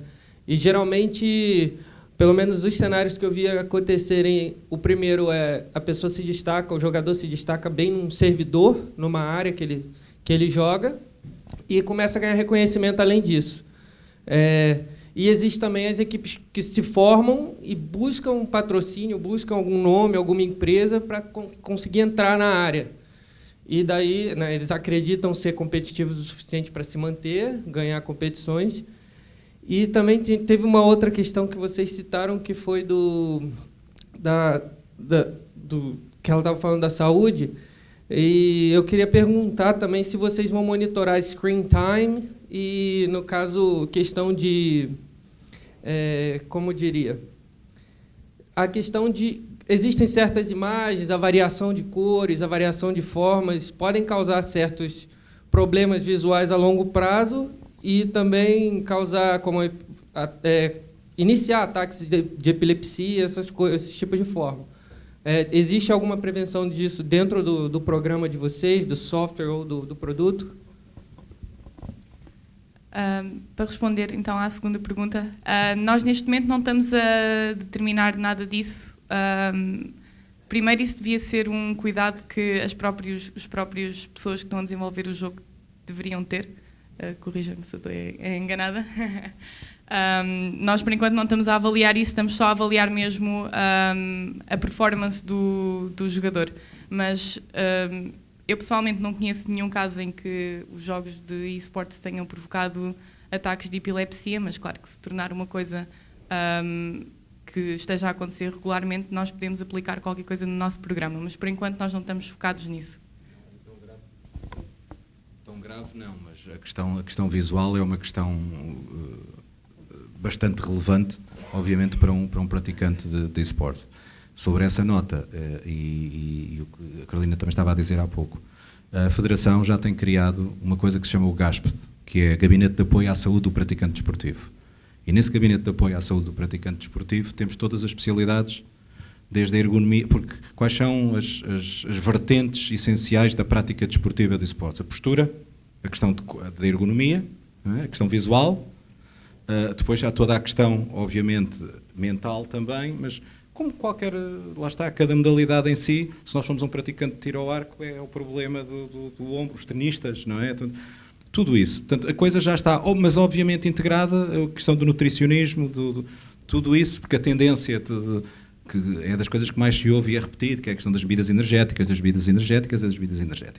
É uma coisa que, enfim, mas naturalmente, como todas as outras, voltamos à mesma questão, tudo o que é o show. Há estudos científicos que também dizem que o chocolate a mais faz mal, não é?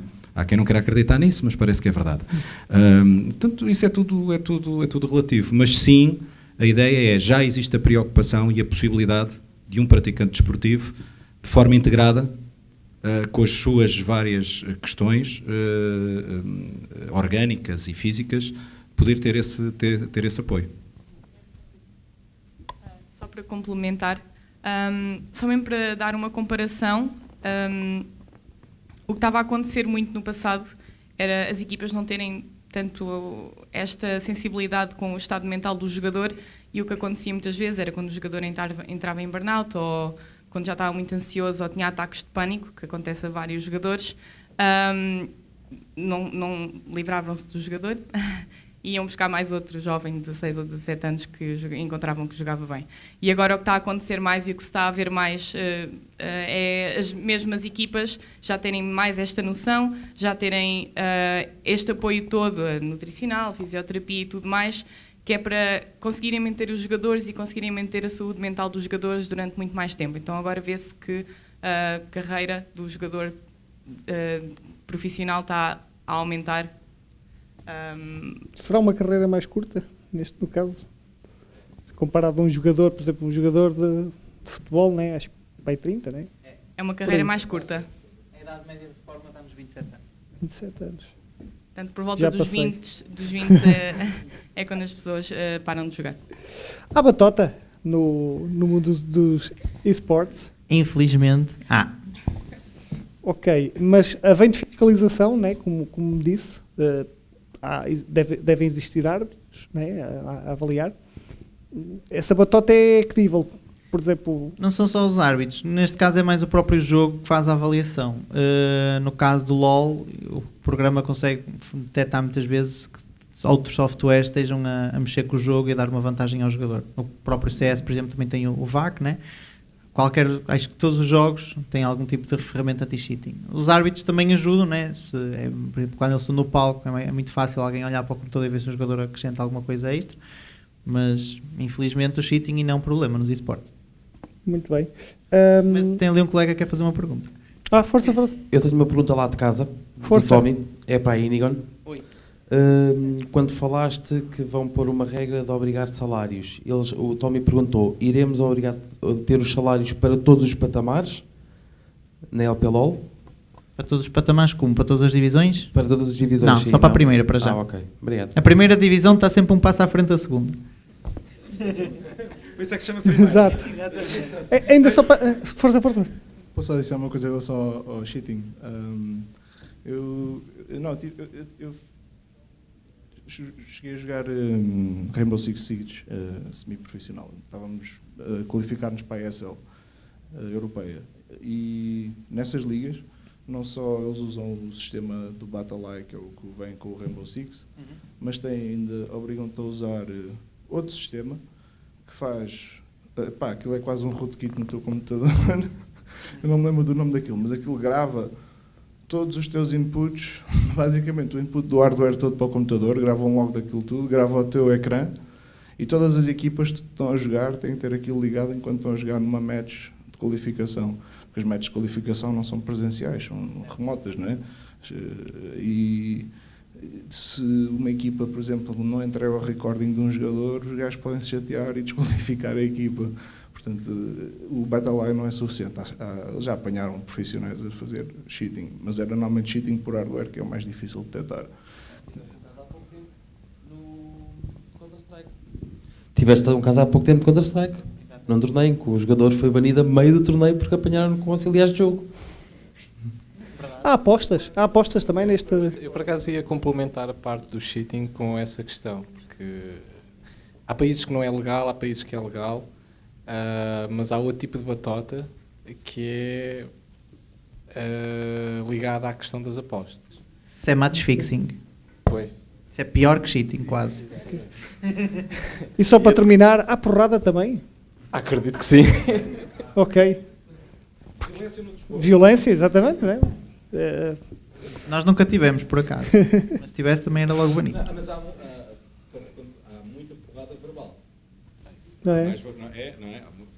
Física tanto não, mas verbal. É quase dar ao mesmo, não é? Acho que não é muito diferente do que ir ao Guilherme. estádio e ver um jogo e estar a chamar nomes Sim, a toda a exatamente.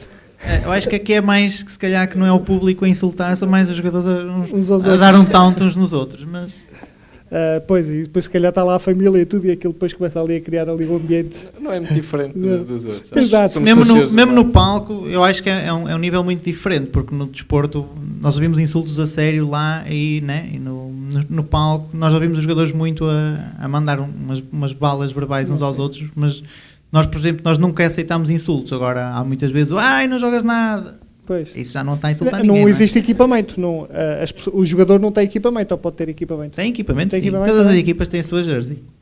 Ok. E o E negócio? todos os jogadores jogam com os seus periféricos, portanto não são as chuteiras, mas é quase. Ok. E os periféricos são controlados? São fiscalizados? Não, quer dizer, há uma lista que eles podem trazer, mas quase todos os fabricantes de esportes são autorizados. Ok. E o negócio? Está bom? Recomendo-se? Sim, de forma geral, mesmo na parte de gaming, de forma geral, é uma indústria que está a crescer, continua a crescer em todas as áreas, e o esportes em particular não há vista a desacelerar tão depressa. Obviamente que depois, como todas as áreas de negócio, há particularidades. Portanto, nem todos os jogos nascem com o objetivo de se virem tornar um esporte. Acontece porque são competitivos e ganham popularidade o suficiente. Aqueles que já nascem a pensar que poderão vir a entrar na área de esportes, o que acontece da parte de desenvolvimento é que começa a haver uma certa preocupação em introduzir features para favorecer isso.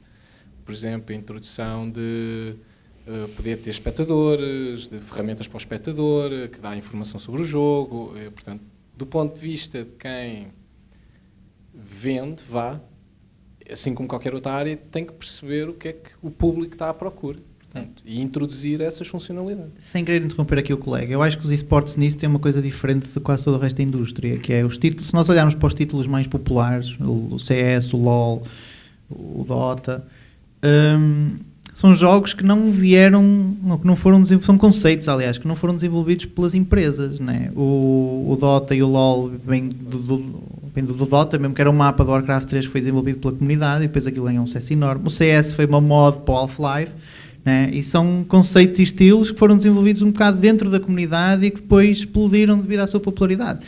Enquanto temos, por exemplo, os casos de Overwatch, que já foi quase impingido ali aos fãs da Blizzard. Não, esse tenho certeza. Conheci pessoas na Blizzard, foi desenhado para... Exatamente. Há jogos fracos? Como assim? Eu não sou da área do gaming, mas, por exemplo, Counter-Strike sei que é um jogo que já existe há vários anos. Eu, quando era estudante, jogava lá na residência onde morava. Mas, pronto, e sei que ainda hoje se usa. Mas, por exemplo, sei lá, um estilo de Tetris online, há esse nível ou é tudo com grandes campeonatos gráficos? mundiais de Tetris. Existem a primeira liga, a segunda liga, em termos de design, em termos de gráficos, em termos de qualidade de jogo, ou... Não, eu é acho tudo, é tudo mesmo. Não é tudo mesmo, mas é uma escala de cinzas, no sentido em que não há nem preto nem branco, não há um jogo assim ou um jogo assado. Um jogo pode ser estilizado, portanto significa que tem uns gráficos, não quer dizer que sejam última geração com os últimos detalhes ultra realistas, pode ser gráficos simples do ponto de vista estético e ser um jogo altamente competitivo e popular. Existe isso. Eu acho que aqui o melhor exemplo deve ser o PUBG contra o Fortnite. Por exemplo. É um exemplo em que o Fortnite claramente foi procurar um estilo próprio. E teve muito mais sucesso agora. E agora outra curiosidade. Uma vez que os jogos são cada vez mais online, né? Continua a ser necessário uma boa máquina. Depende do jogo. A resposta era essa, depende muito do jogo. Portanto, há jogos que são... Portanto, a largura de banda é um do ponto de vista de jogo para competição, sendo multiplayer, a componente de rede, obviamente, tem um papel fundamental. E, portanto, isso exige que os jogadores tenham... Tudo por cabo, certo? Nunca Wi-Fi. Sim. Neste momento o porque cabo... o Wi-Fi neste momento dá mais largura de banda que o cabo. A largura de banda aqui é irrelevante, repare. Quando nós jogamos online, o jogo... A latência, né? Exato, latência e estabilidade. Porque só há uma coisa pior do que lagar é a net ir abaixo. Exatamente. No mínimo... Exato, boa. Mas isso coloca outras questões, portanto, não faz só parte do jogo em si, mas os servidores têm que estar próximos, portanto, existe uma infraestrutura grande. Mas gigante. O jogador, por exemplo, escolhe entre duas placas, uma placa a 100 megabits, uma placa a gigabit, ele vai escolher a gigabit. Ainda há alguém que compra 100 megabits? Não sei, mas se calhar tem lá uma máquina antiga. Acho que a prioridade não é a latência, mas está bem. Ok. Exatamente. E o micro-ondas com placa gráfica. Pronto, mas respondendo um bocadinho mais diretamente à questão da boa máquina, depende muito do tipo de jogo. Há jogos que têm uma exigência gráfica maior, portanto vão exigir que o jogador compre. Quando eu falo máquina, falo monitor também, né? Porque há monitores que dão uma experiência diferente de outros. Claro, isso é como tudo. Mas aí também já é preciso ter cuidado, porque às vezes a questão do monitor já não é só o tamanho, é mesmo a escala das cores, pois é e 140 Hz. Pois. Força.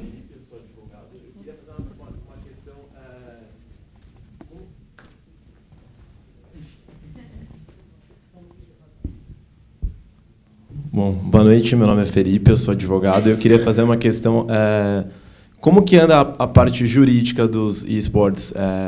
Tem algum tipo de tribunal desportivo regulamentando isso, fiscalizando justamente para essas questões que envolvem qualquer tipo de tentativa de fraudar esses jogos? Como que funciona? Tem um tribunal desportivo já ou tem algum projeto de criação disso? Queria saber como que está a parte jurídica dos esportes aqui em Portugal. Eu vou ser breve, porque penso que isso não interessará muito na maior parte dos espectadores online e presenciais, explorar essa parte mais técnico-jurídica. Mas é simples. Também não leva muito tempo. Mais uma vez, é como qualquer modalidade desportiva. Não há ainda, porque estamos em construção. Não é? Por todo o mundo. Não é uma questão portuguesa, não é? Por todo o mundo. Pelo sotaque percebe-se que é do Brasil, que é brasileiro, pela nacionalidade, Nós, no Brasil, com a dimensão muito maior, mas temos ainda, já há, não é? Mas isso tem a ver com as próprias posições dos próprios países em cada país. Nós, se olharmos, por exemplo, dentro da Europa, se olharmos para os países nórdicos, já estão a própria lógica de institucionalização do eSport como prática desportiva, social, cultural, com a juventude, está muito mais enraizada já na sociedade e no Estado e nessas preocupações do que aqui. Aqui será esse caminho que se está a criar do ponto de vista desportivo, que é uma lógica como social, que é onde existir regras para todos e essas regras têm que ser cumpridas. A ideia é que as regras sejam construídas por todos. Não é que seja... Porque a ideia é normalmente de reação de tribunal e de questão de decisão e parece que é uma coisa autoritária e de imposição. Não, é mais no sentido, como há árbitros nos jogos, é transpor isso para árbitros nas relações entre os clubes, nas organizações dos torneios, nas expulsões ou não dos jogadores, não é? Se calhar eu estou a dizer que não ia falar muito, mas só para dar um exemplo concreto. Se calhar o aspecto mais importante é precisamente o da exclusão dos jogadores. Mais importante, imediato, mais urgente, digamos assim. Porque o admitirmos que todos os jogadores são bem expulsos, se calhar 99% são, não é? Mas se calhar se há um jogador que não é bem expulso, não é bem banido, se quiserem chamar esse termo, não tem neste momento capacidade de reação dentro do sistema. E isso é um direito que nos assiste a todos nós, generalizadamente, e que se tem que criar esse direito. É uma construção que se tem que fazer, na nossa opinião, o mais rapidamente possível, mas mais uma vez, como já disse, não é algo que vamos construir sozinhos, ou que vamos impor, ou que será autoritário. Tem que ser, se os jogadores acham que isso é importante... Primeiro, os jogadores de esporte têm que entender que isso é importante.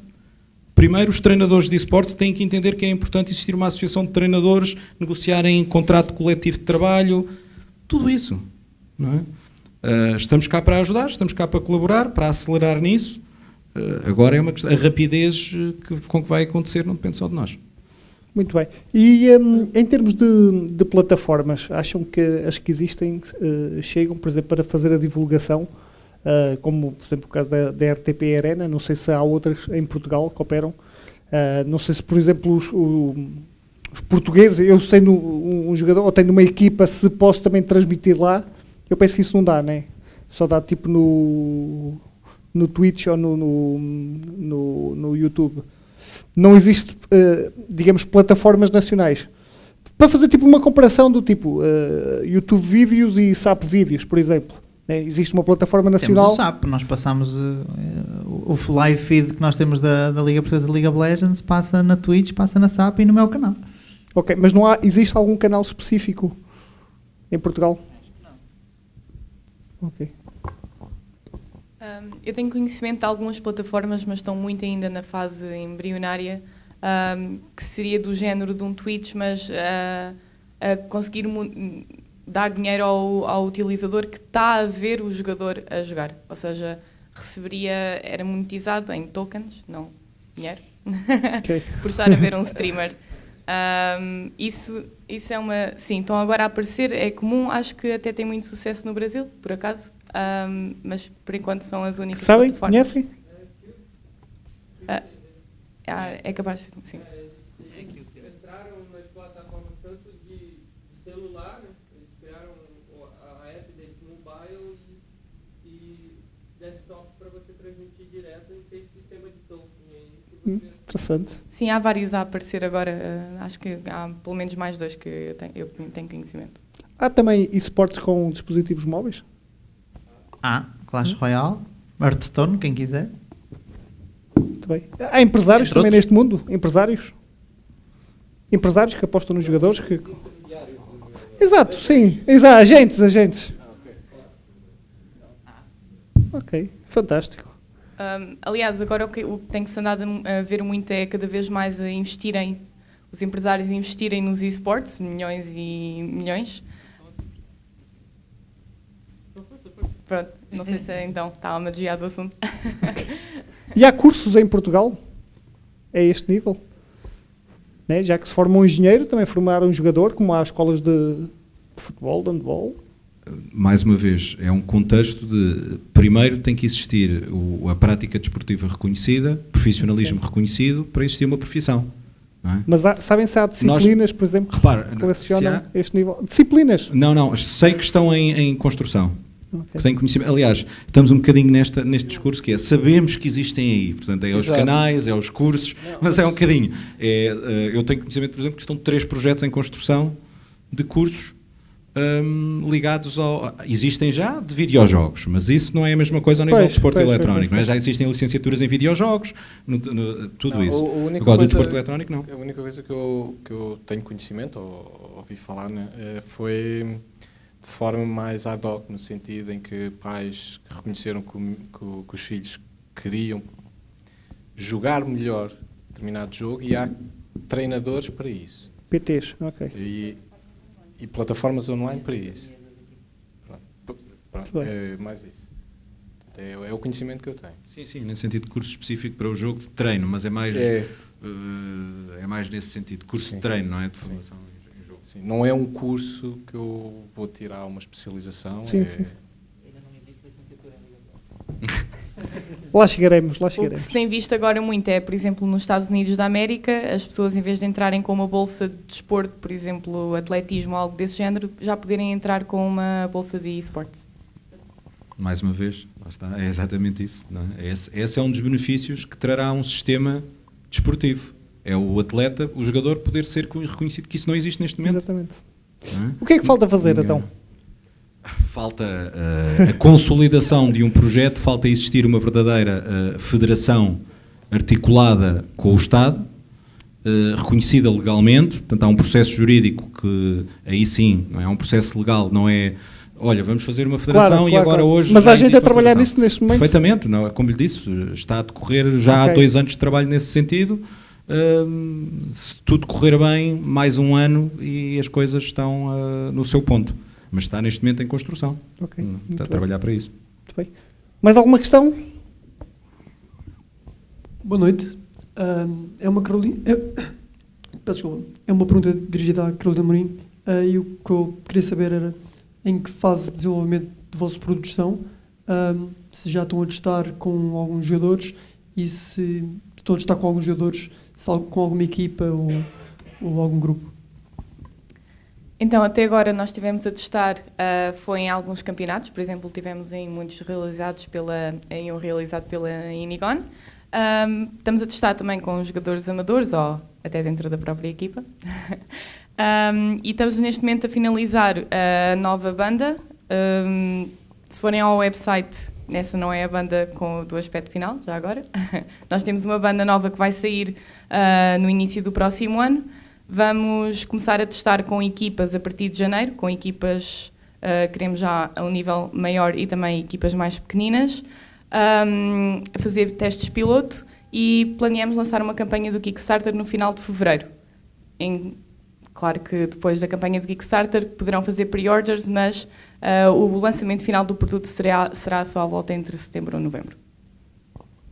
E estão em contacto com alguma produtora de videojogos, com a Valve ou com a Hi-Rez, para conseguir obter informação sobre o jogo enquanto usam a banda?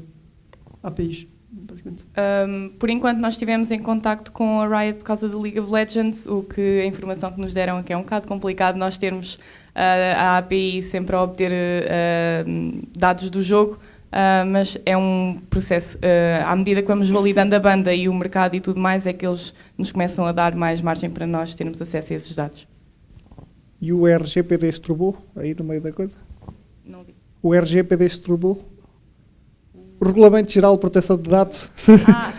O RGPD subscreveu porque há uns anos atrás não se passava nada, né? E agora passa-se tudo.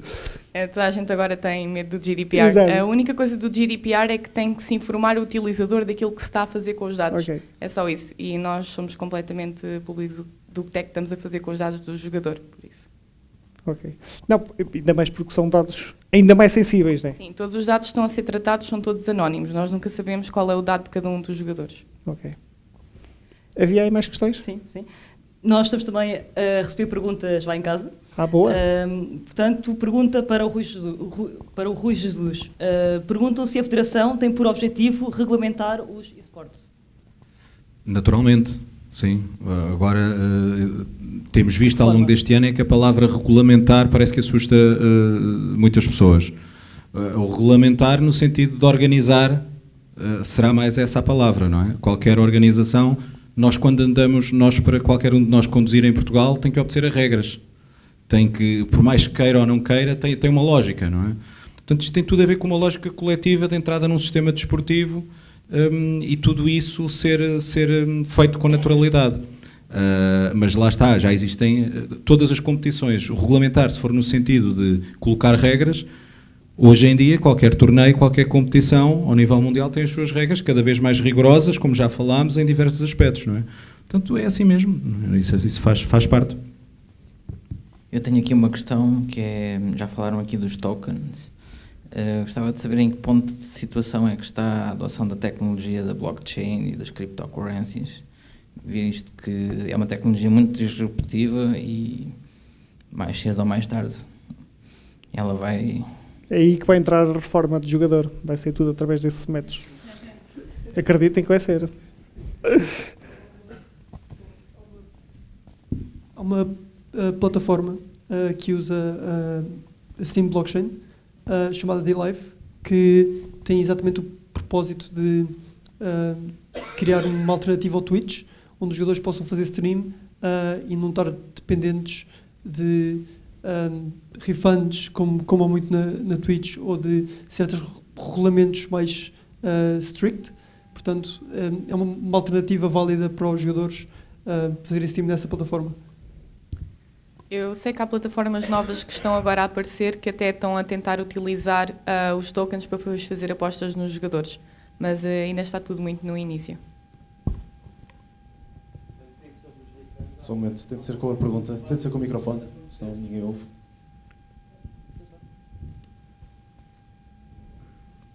Isso a nível dos refunds, há duas formas que podem ser feitas. Uma, ou falas diretamente com a Twitch para bloquear a transação. Segunda, começa a usar um cartão pré-pago com entidades e referências.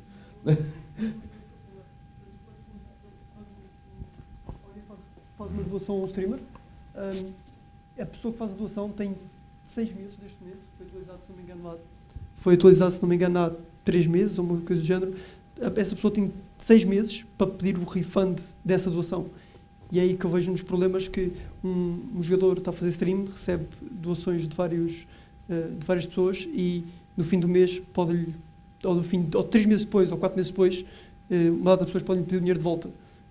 Eu acho que isso cria uma certa instabilidade, sabe, quando alguém está a tentar fazer a vida do stream.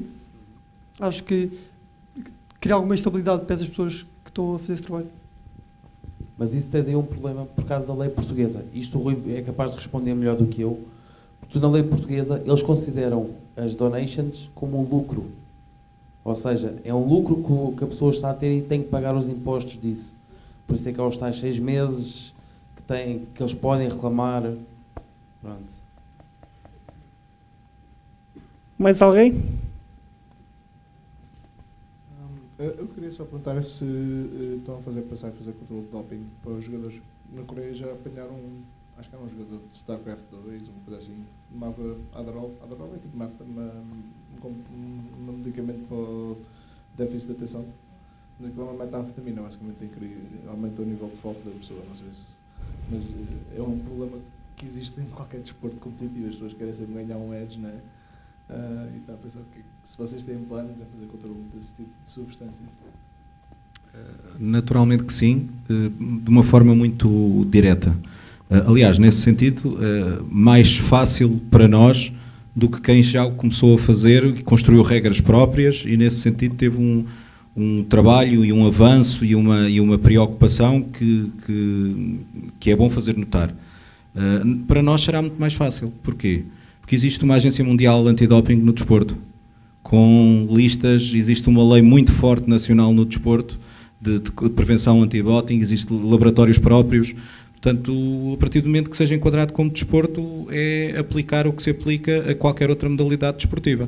não é? Que é esse, à partida, por um lado, dentro das especificidades dos esportes, o que se pretende que eventualmente possa ser feito e possa fazer sentido ser tratado como os outros dentro da sua especificidade. Qualquer modalidade desportiva tem as suas nuances.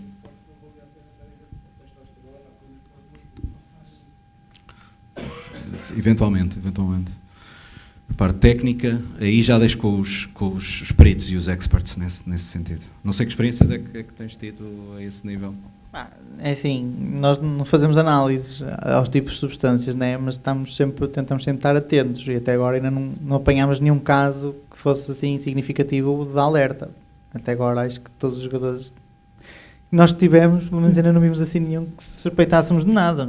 Não invalida que não possa ter acontecido, mas acho que é muito difícil. Amazim? Ok, força. Sim. Olhando aqui para a plateia e para o palco, a participação é maioritariamente masculina. A nível dos esportes, a nível dos jogadores, existe ou vai existir alguma diferença, mesmo a nível da federação? Se vai existir alguma diferença, tipo ligas femininas, ligas masculinas e por aí adiante, ou isso nem sequer faz sentido neste contexto dos esportes? Pronto, no que toca a nós, ok, este é um mercado maioritariamente masculino, sem dúvida, mas nós notamos e muito que há cada vez mais membros do sexo feminino a participar. Nós já tivemos inclusive jogadoras femininas e que deram bastante coça nos rapazes, portanto essa questão dos sexos atrás de um computador eu acho que para mim é completamente diferente. Já fizemos até eventos, já produzimos eventos, aliás, o evento não era nosso, só para raparigas, né? Só para mulheres, como é o caso do Girl Gamer Festival. E acho que é uma batalha que cada vez fica mais nivelada. Eu acho que é acima de tudo uma questão mais de mentalidade, porque eu acho que uma rapariga que treine tanto, que leva o jogo tanto a sério, ela pode ser tão boa ou melhor como qualquer rapaz.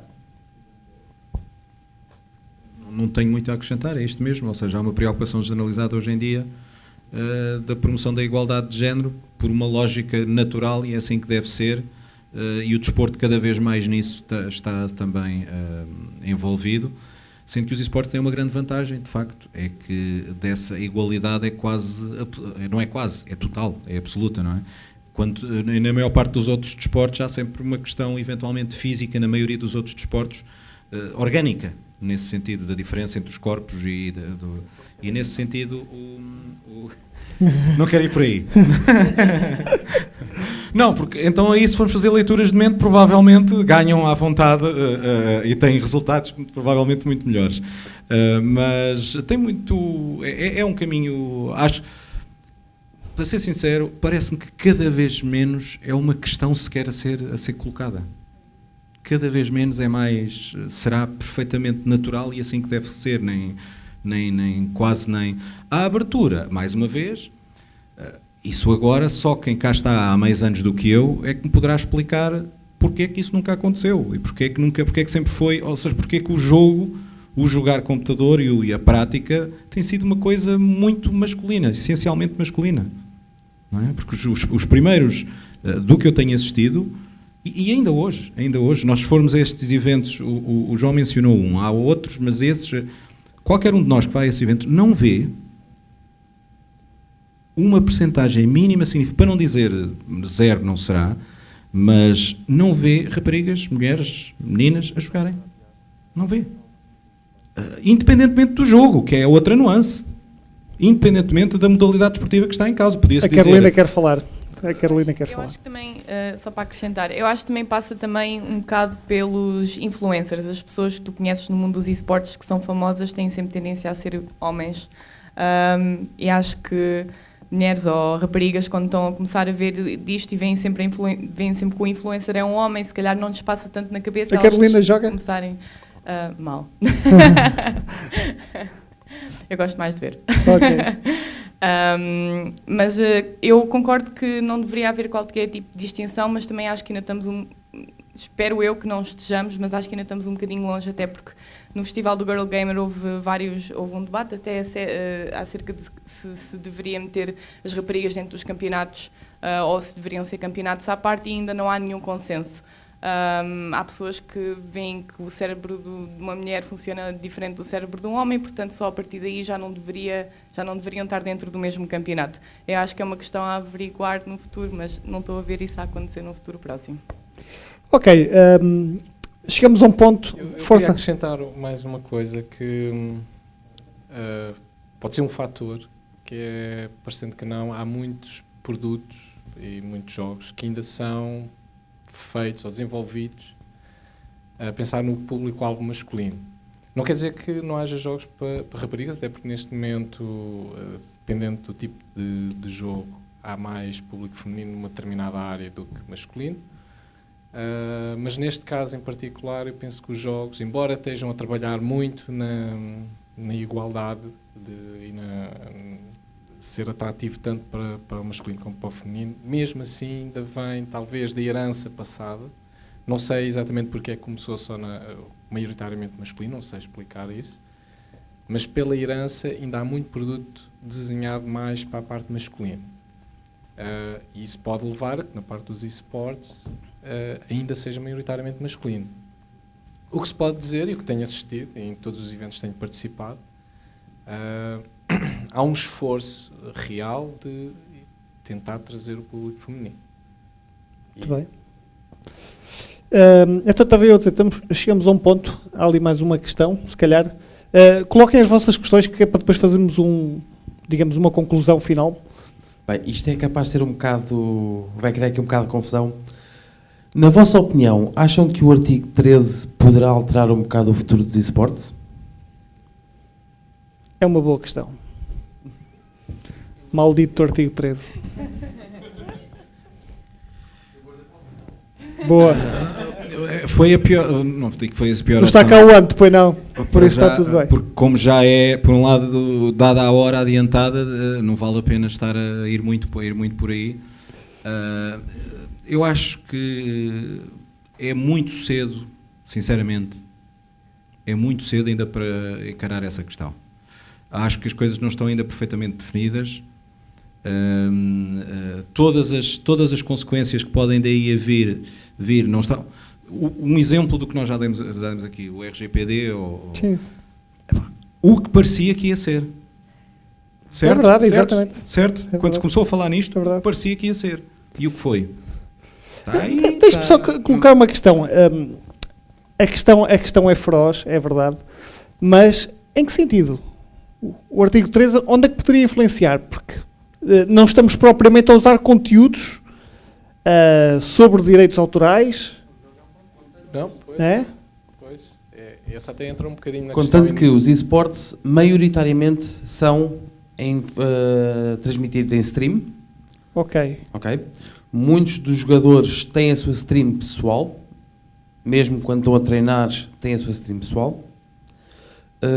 O artigo 13, por causa dos direitos de autor, as próprias produtoras dos jogos poderão criar problemas com isso. E também, por exemplo, a maior parte dos jogadores são patrocinados pelas marcas. Tem o patrocínio das marcas e tem os nomes das streams. Será que há alguma revenue só por ter lá a marca terá que ir para... Pois. Ainda é um pouco cedo, é o que eu diria, ainda é um pouco cedo. É assim, eu concordo aqui com o Rui, acho que é um bocado cedo para estar a fazer disto um bicho de 7 cabeças, mas de uma maneira genérica, é assim, todos os produtores de jogos, pelo menos os que têm mais cuidado com os seus bebés, né, as Riots e as Blizzards, a Valve está-se um bocado a borrifar para o CS, né? Eles têm todos uma guideline de IPs que tu podes usar, e então se eles trabalham com parceiros como nós, que somos autorizados pela Riot, nós temos um conjunto de regras para seguir. Por isso eu acho que aí, quanto muito, suponho que a lista de regras vai ser mais extensa ou mais cuidada. No caso das streams, na teoria se calhar já não sei se neste momento seria 100% legal tu fazer stream, mas não estou a ver nenhum deles a fazer disso um impedimento, tendo em conta que eles são os que mais ganham quando tu fazes stream do jogo, não é? Portanto, acho que é quase como no People Era, às vezes a gente escreve um artigo e aquilo é copiado N vezes. Boa, copiem para aí. Mas não tem lá a fonte. Tudo bem. Mas neste caso todos os jogadores estão a contribuir para expor o produto deles, portanto, eles são, aliás, eles são a entidade que mais ganham, tanto com os jogadores, como com os torneios, como com tudo, porque todos já estamos a dar exposição ao produto deles. Pois. Continuando aqui nas perguntas mais provocatórias, gostava de saber qual é a diferença entre um jogo para um homem e para uma mulher, porque eu não vejo diferença nenhuma. Desfazendo só, aproveitando a ocasião para fazer uma segunda pergunta um bocadinho de um âmbito mais alargado. Eu, enquanto pai de um gamer, e digo isto com orgulho, sou daqueles que vai às 3 da manhã buscar o filho e dar-lhe os parabéns. Não é? E enquanto alguém que trabalha em tecnologia há muitos anos, sinto-me perfeitamente à vontade para perceber o que está a acontecer, e não tenho grande dificuldade em falar com o meu filho sobre o tempo mínimo de reação em frames por segundo para fazer o ataque X, Y ou Z. Mas, de cada vez que eu falo em esportes à minha volta, parece que eu estou a falar de qualquer coisa estranhíssima, ninguém sabe o que é.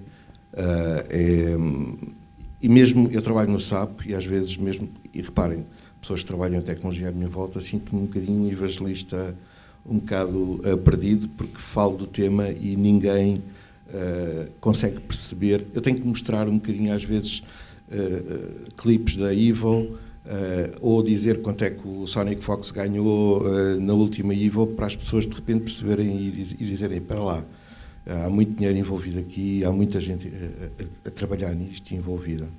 Eu gostava de ouvir a vossa opinião, perceber como é que nós, SAP, por exemplo, podemos ajudar a trazer este tema mais para o mainstream e fazer com que, se calhar, a dona Michelina, que trabalha no sítio não sei onde, perceba um bocadinho o que é o esportes e não seja apenas o rapaz que está, ou a rapariga que está no quarto fechado o dia todo a jogar. Ok. Respondendo, eu acho que a primeira pergunta, ali o meu colega vai ser o melhor a responder, mas só para dar aqui um toque. Aproveitem agora, vá. Eu sei que estatisticamente os homens são mais propensos a ir para os FPS e para os RTS, enquanto as mulheres são grandes fãs dos RPGs. Portanto, acho que aí é um ponto. Mas era um bocadinho entrar por aí, porque o que é que faz hoje qualquer produto ser mais direcionado para homem ou para mulher? Há fatores como a cultura, há fatores como sociais. Portanto, e aqui estamos perante o mesmo tipo de fatores. Portanto, se há um jogo que aborda temas que, de forma geral, são mais atrativos para o homem, obviamente que as mulheres afastam-se desse produto. Não quer dizer que, lá está, há muitos jogos que maioritariamente são mulheres. Eu, pessoalmente, há muito jogo que eu não distingo, qualquer pessoa pode jogar, mas nem que seja implicitamente por uma questão cultural, pode estar mais inclinado para um dos lados. Portanto, pode haver jogos, isto não tem nada a ver com o esportes em si, portanto, o esportes eu acho que é abrangente para qualquer pessoa. Tem a ver com o tipo de produto, neste caso, o tipo de jogo que foi que está a ser adotado naquela particularidade, naquela modalidade. Portanto, o LOL eu acho que é razoavelmente unissex, penso eu. Um CS se calhar já não é tão atraente para mulheres, mas se calhar vem pelo fator cultural. Portanto, daí a distinção entre jogos para homens e jogos para mulheres. Eu penso que é por aí. Agora, como esportes, acho que é completamente abrangente. Posso passar a segundo tópico? Sim. Pronto. Respondendo à segunda parte, o que é que o SAP pode fazer? Acho que há aqui uma coisa aqui em Portugal que ainda ninguém faz ou nós fazemos muito mal, que é o culto da personalidade e contar a história dos heróis. E vamos reparar, olhando aqui para o meu caso, quando eu seguia o StarCraft mais religiosamente, o que me fazia ver o jogo não era só, ok, eu gostava de ver as estratégias que os prós faziam e tentar duplicar, mas o que me colava mesmo era as histórias dos jogadores. Os jogadores que mais me tocaram foi, por exemplo, o Fruit Dealer, que era um jogador super pobre. Ele chamava-se Fruit Dealer porque ele tinha literalmente de trabalhar na banca de venda de frutas da mãe. Aí quando ele ganhou e se desfez em lágrimas no palco, pá, eu achei muito impressionante. Outro jogador de StarCraft que saiu de casa quando tinha 18 anos porque ele queria levar o jogo a sério, os pais não queriam que ele jogasse, então ele saiu de casa e os pais só o viram 2 anos depois, quando ele foi campeão do mundo né? Foi tipo o verdadeiro pai asiático, ele tinha que ser o melhor do mundo para poder voltar a casa. Um jogador que me passou pelas mãos, que eu trabalhei com ele, em que ele tinha uma pressão muito grande para ganhar, porque a família era extremamente pobre, e ele sustentava sozinho uma família de 5 pessoas. E depois ele foi dos melhores jogadores do mundo durante muito tempo. Quando ele realmente conseguiu estabilizar a vida dele e a família dele, nós até pensámos, olha, agora ele sem pressão não vai conseguir ganhar mais, não. Ele continua a ganhar ainda mais, já tirou pressão de cima. E acho que aqui falta isso, porque mais do que jogadores, há muitos destes miúdos que o pessoal não sabe as vidas que eles têm, e eles têm batalhas muito grandes, porque às vezes ou com os pais, ou com a família, ou tentar conciliar os estudos e o jogo e tudo isso. E acho que aqui faz falta quem conta essas histórias, porque não é só o desporto, não é só os Kik ganharam, a Ford Wing ganhou, ou o Benfica ganhou, não. Acho que o que realmente move aqui, o que realmente toca é as histórias deles, e há histórias que são realmente impressionantes. Mesmo em Portugal temos casos de jogadores que levaram isto a sério, fizeram sacrifício e conseguiram se ingrar. Eu acho que faz falta contar estas histórias, mostrar que quem joga isto realmente não são pessoas isoladas na cave, que não têm amigos e que não falam com ninguém, não, que são pessoas que têm os seus problemas na mesma, ou que têm as suas virtudes, e que fazem disto a sua paixão, e com o seu trabalho, com o seu esforço e com o seu sacrifício conseguem alcançar os objetivos ou os sonhos deles. E eu acho que isso é das nossas maiores falhas por cá, porque nós temos muitas histórias boas e que merecem ser contadas, e acho que é o que faz falta para, se calhar, humanizar os esportes, fechar ainda mais mainstream e fazer com que as pessoas realmente também ganhem interesse em seguir estes nossos heróis. 100% de acordo. Tirando a parte do SAP mostrar que o Benfica ganhou, não pode, não dos esportes, não dá para isso. Quanto muito que o Sporting ganhou nos esportes, não, porque só há outros clubes que também podem dizer que ganhou. Mas o desafio é, tal como a Google fez aqui e tem este tipo, é criarem um ciclo de debates à volta disto, uma outra conferência, algo mais que traga às pessoas entidades que, juntando estes testemunhos vivos, que depois façam também um enquadramento porque a sociedade está à espera disto, as pessoas precisam de ouvir sobre isto. Estão preocupadas, tal como disse, esse efeito que diz entre os seus colegas, e se é num universo, se é num contexto que diria, pelo que eu percebi das suas palavras, que até fica surpreso, não é? Surpreendido, porque neste contexto, então imagino da dona Miquelina no bar, que está preocupada naturalmente é que o neto que ficou a cuidar dele está 8 horas e nem faz a mínima ideia do que é que lá está a fazer. Não é? E se calhar até pode estar a fazer coisas a mais que o prejudicam. Não é? Porque não tem ninguém a o acompanhar, porque a dona Miquelina, até se quisesse, precisava de haver alguém. E nesse sentido há cada vez mais, além da própria federação enquadrada como está, numa lógica de trabalho com o Instituto Português do Desporto e da Juventude, com a Secretaria de Estado do Desporto e da Juventude, com a Direção-Geral da Educação. E cada vez mais essas entidades estão a querer também participar nisto. Estão a querer, por um lado, ouvir o meio, por um lado, falar. E precisamos de espaços destes, de discussão, debate e com abertura e abrangência para divulgar não só estas histórias, mas este tipo de informação.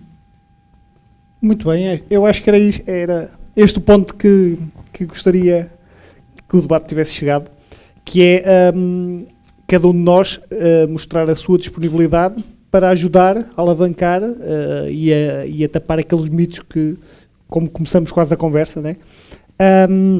Nós também já vos falei da parte do People, nós somos parceiros do Sapo e podemos trabalhar a ideia, se quiserem, mas desde já vos lanço o desafio para cada um escrever sobre a sua área, que é interessante, porque vem de conteúdo para as pessoas lerem. É aquilo que eu vos digo, eu quando fui procurar sobre este tema, não encontrei muita coisa em português, encontrei 2, 3 artigos e quase os dois diziam a mesma coisa. Essas histórias não fazia a mínima ideia sequer. Acho que isso é importante passar cá para fora, para as pessoas perceberem que de facto também se vinga neste mundo, e quando um jogador opta por ter essa profissão ou por se dedicar a isso, não é um vício que vai sair dali e vai dar cabo da pessoa. Para finalizar, então, eu gostaria que foram lançadas aqui várias questões, há vários desafios, estamos presos num ponto. O que é preciso fazer daqui para a frente? Eu gostava de ouvir a opinião de cada um de vocês. Quais são os próximos passos a nível de Portugal para que as pessoas passem a saber o que é isto. No mínimo. Não, eu posso começar eu, mas vou ser redundante, que é exatamente o que Sim, acabei de exatamente, dizer. sim. Pronto, já tentei. Na minha opinião, é isso que falta, é juntar... Mas o passo mais pequeno agora, qual será o próximo passo? O próximo passo será, para nós e na nossa visão, uma aceitação dos esportes como desporto, do ponto de vista institucional e do ponto de vista de apoio do Estado, de apoio nesse sentido, de importância como fenómeno social e cultural. E não apenas como um nicho, como algo que ainda diz respeito a poucos, por mais que gere muito, porque a questão aqui está isso, é que também, é que quando esse exemplo, como estava a dar, vai mostrar aos colegas do volume, da faturação, dos valores dos prize money, isso não quer necessariamente, para muitas pessoas que me respondem, sim, isso é verdade, mas é para uma parte pequena da população. Claro. Portanto, é para um nicho, é para aqueles que estão aí. Não é? E nem todos ainda percebem da dimensão de facto por todo o lado a esse nível, porque é o detalhe que estava a dizer. O mobile, não é? O jogo em si, o eSport mobile, como o João também disse, há competições, porque se o jogo está desenvolvido para o telemóvel, isso também é jogar, e isso todos nós o fazemos e cada vez mais fazemos. Falta só aqui um pequeno clique, que é bater mais na tecla, nessa tecla, na minha opinião. No que toca a nós, eu acho que faz falta um olhar mais atento dos mídia. Por exemplo, devido que aqui muita gente saiba, nós este ano tivemos pela primeira vez um jogador português no Worlds, no Mundial do League of Legends. E tivemos pela primeira vez um treinador que foi eleito o melhor treinador do split do Campeonato da Europa de League of Legends. Portanto, só isso são 2 nomes portugueses no mais alto nível de competição da prova. E quem é que sabe isso? Nós, no LoL. Porque é que SICs, porque é que SAPs, porque é que públicos, porque é que, sei lá, todos os nossos mídia, é que ninguém fala disso, né? Eu sei que Portugal nós só gostamos de bola, é só futebol, mas existem outros esportes, e quando nós temos a bandeira portuguesa içada no mais alto patamar de uma modalidade esportiva, e estamos a falar do League of Legends, que teve mais pessoas a ver a final mundial do que a final da NBA, ou que o Super Bowl, tiveram 200 milhões de pessoas a ver a final do World. E nós tivemos um jogador português que ganhou a melhor equipa da China. Eu acho que são coisas que merecem notícia, não é? Já nem estou a falar de olhar só para o que se passa cá, porque nós temos o nosso campeonato, mas é muito local, mas nós temos verdadeiros heróis lá fora.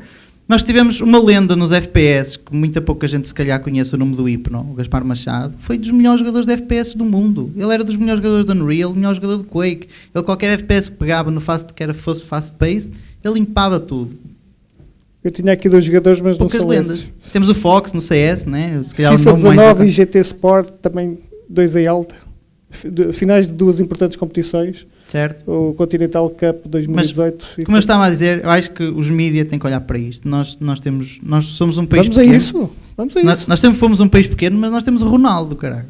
Exatamente. Exatamente. Né? Isso não invalida nós não termos outros Ronaldos ou outros grandes nomes nos desportos. Eu acho que faz falta isso.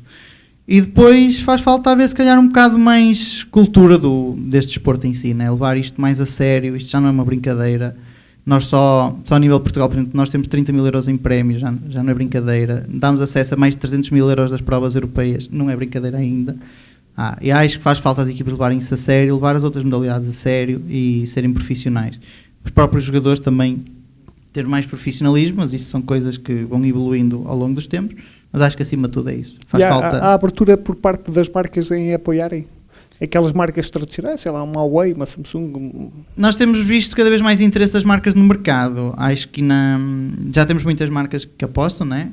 A própria Altice já é a nossa patrocinadora principal como nós. As marcas também que pertencem às endémicas mesmo, as Omans, as Asus, também têm apostado. Acho que ainda falta mais marcas fora das endémicas começarem a apostar. Nós sabemos que há muitas marcas que ainda olham para isto um bocado de receio, o que é, o que não é. Mas todas as nossas experiências que nós tivemos com marcas foram super positivas. Eu acho que é uma questão de tempo até elas começarem a vir mais, até porque a televisão está a morrer, amigos. Isto é o futuro. Muito bem. Eu não me quero estar a repetir, eu concordo com tudo o que já foi dito até agora. acho que um pequeno passo que acho que toda a gente pode fazer é espalhar a boa palavra, ou seja, explicar realmente o que é a pessoas que não têm conhecimento, em vez de estarem a ver o que os mídias têm sensacionalismo, que é que há jogadores que morrem porque estão horas e horas a jogar. Não, espalhar realmente o que é o mundo dos esportes e como é que funcionam mesmo as equipas, não só a nível de Portugal, mas também no mundo inteiro. Muito bem. Sim, eu estou em linha, portanto, se damos, como eu já referi, um bocado na primavera do que é os esportes, quer dizer que está a crescer cada vez mais rápido. O que é essencial agora é criar o awareness para isso. Isso faz...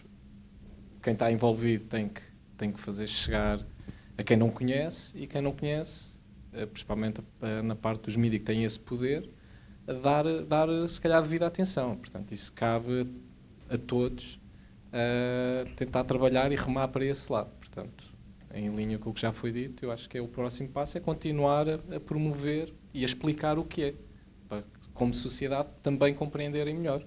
Muito bem. Acho que é isso. Muito bem. Acho que foi um debate fantástico.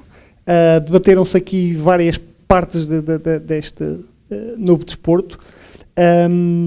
Acho que saímos daqui mais esclarecidos. Eu, especialmente, saio aqui com algumas ideias, até que depois podemos trabalhar, mas também mais esclarecido em alguns pontos e conhecedor de outros que não fazia a mínima ideia. Mais uma vez, os parabéns. O tema foi, como se costuma dizer, na mousse. Foi espetacular. É uma coisa diferente, mas que de facto fazia falta. Por isso, dou os parabéns à organização. O lote de convidados foi fantástico. Não sei se há gente melhor nesta área. Para mim, vocês agora são os 4 melhores, ok? E vocês são o melhor público, pronto. É isso que eu tinha a dizer. Muito obrigado. Não sei se alguém quer fazer mais alguma questão de última hora. 1, 2, 3, acabou. Ok. Muito obrigado.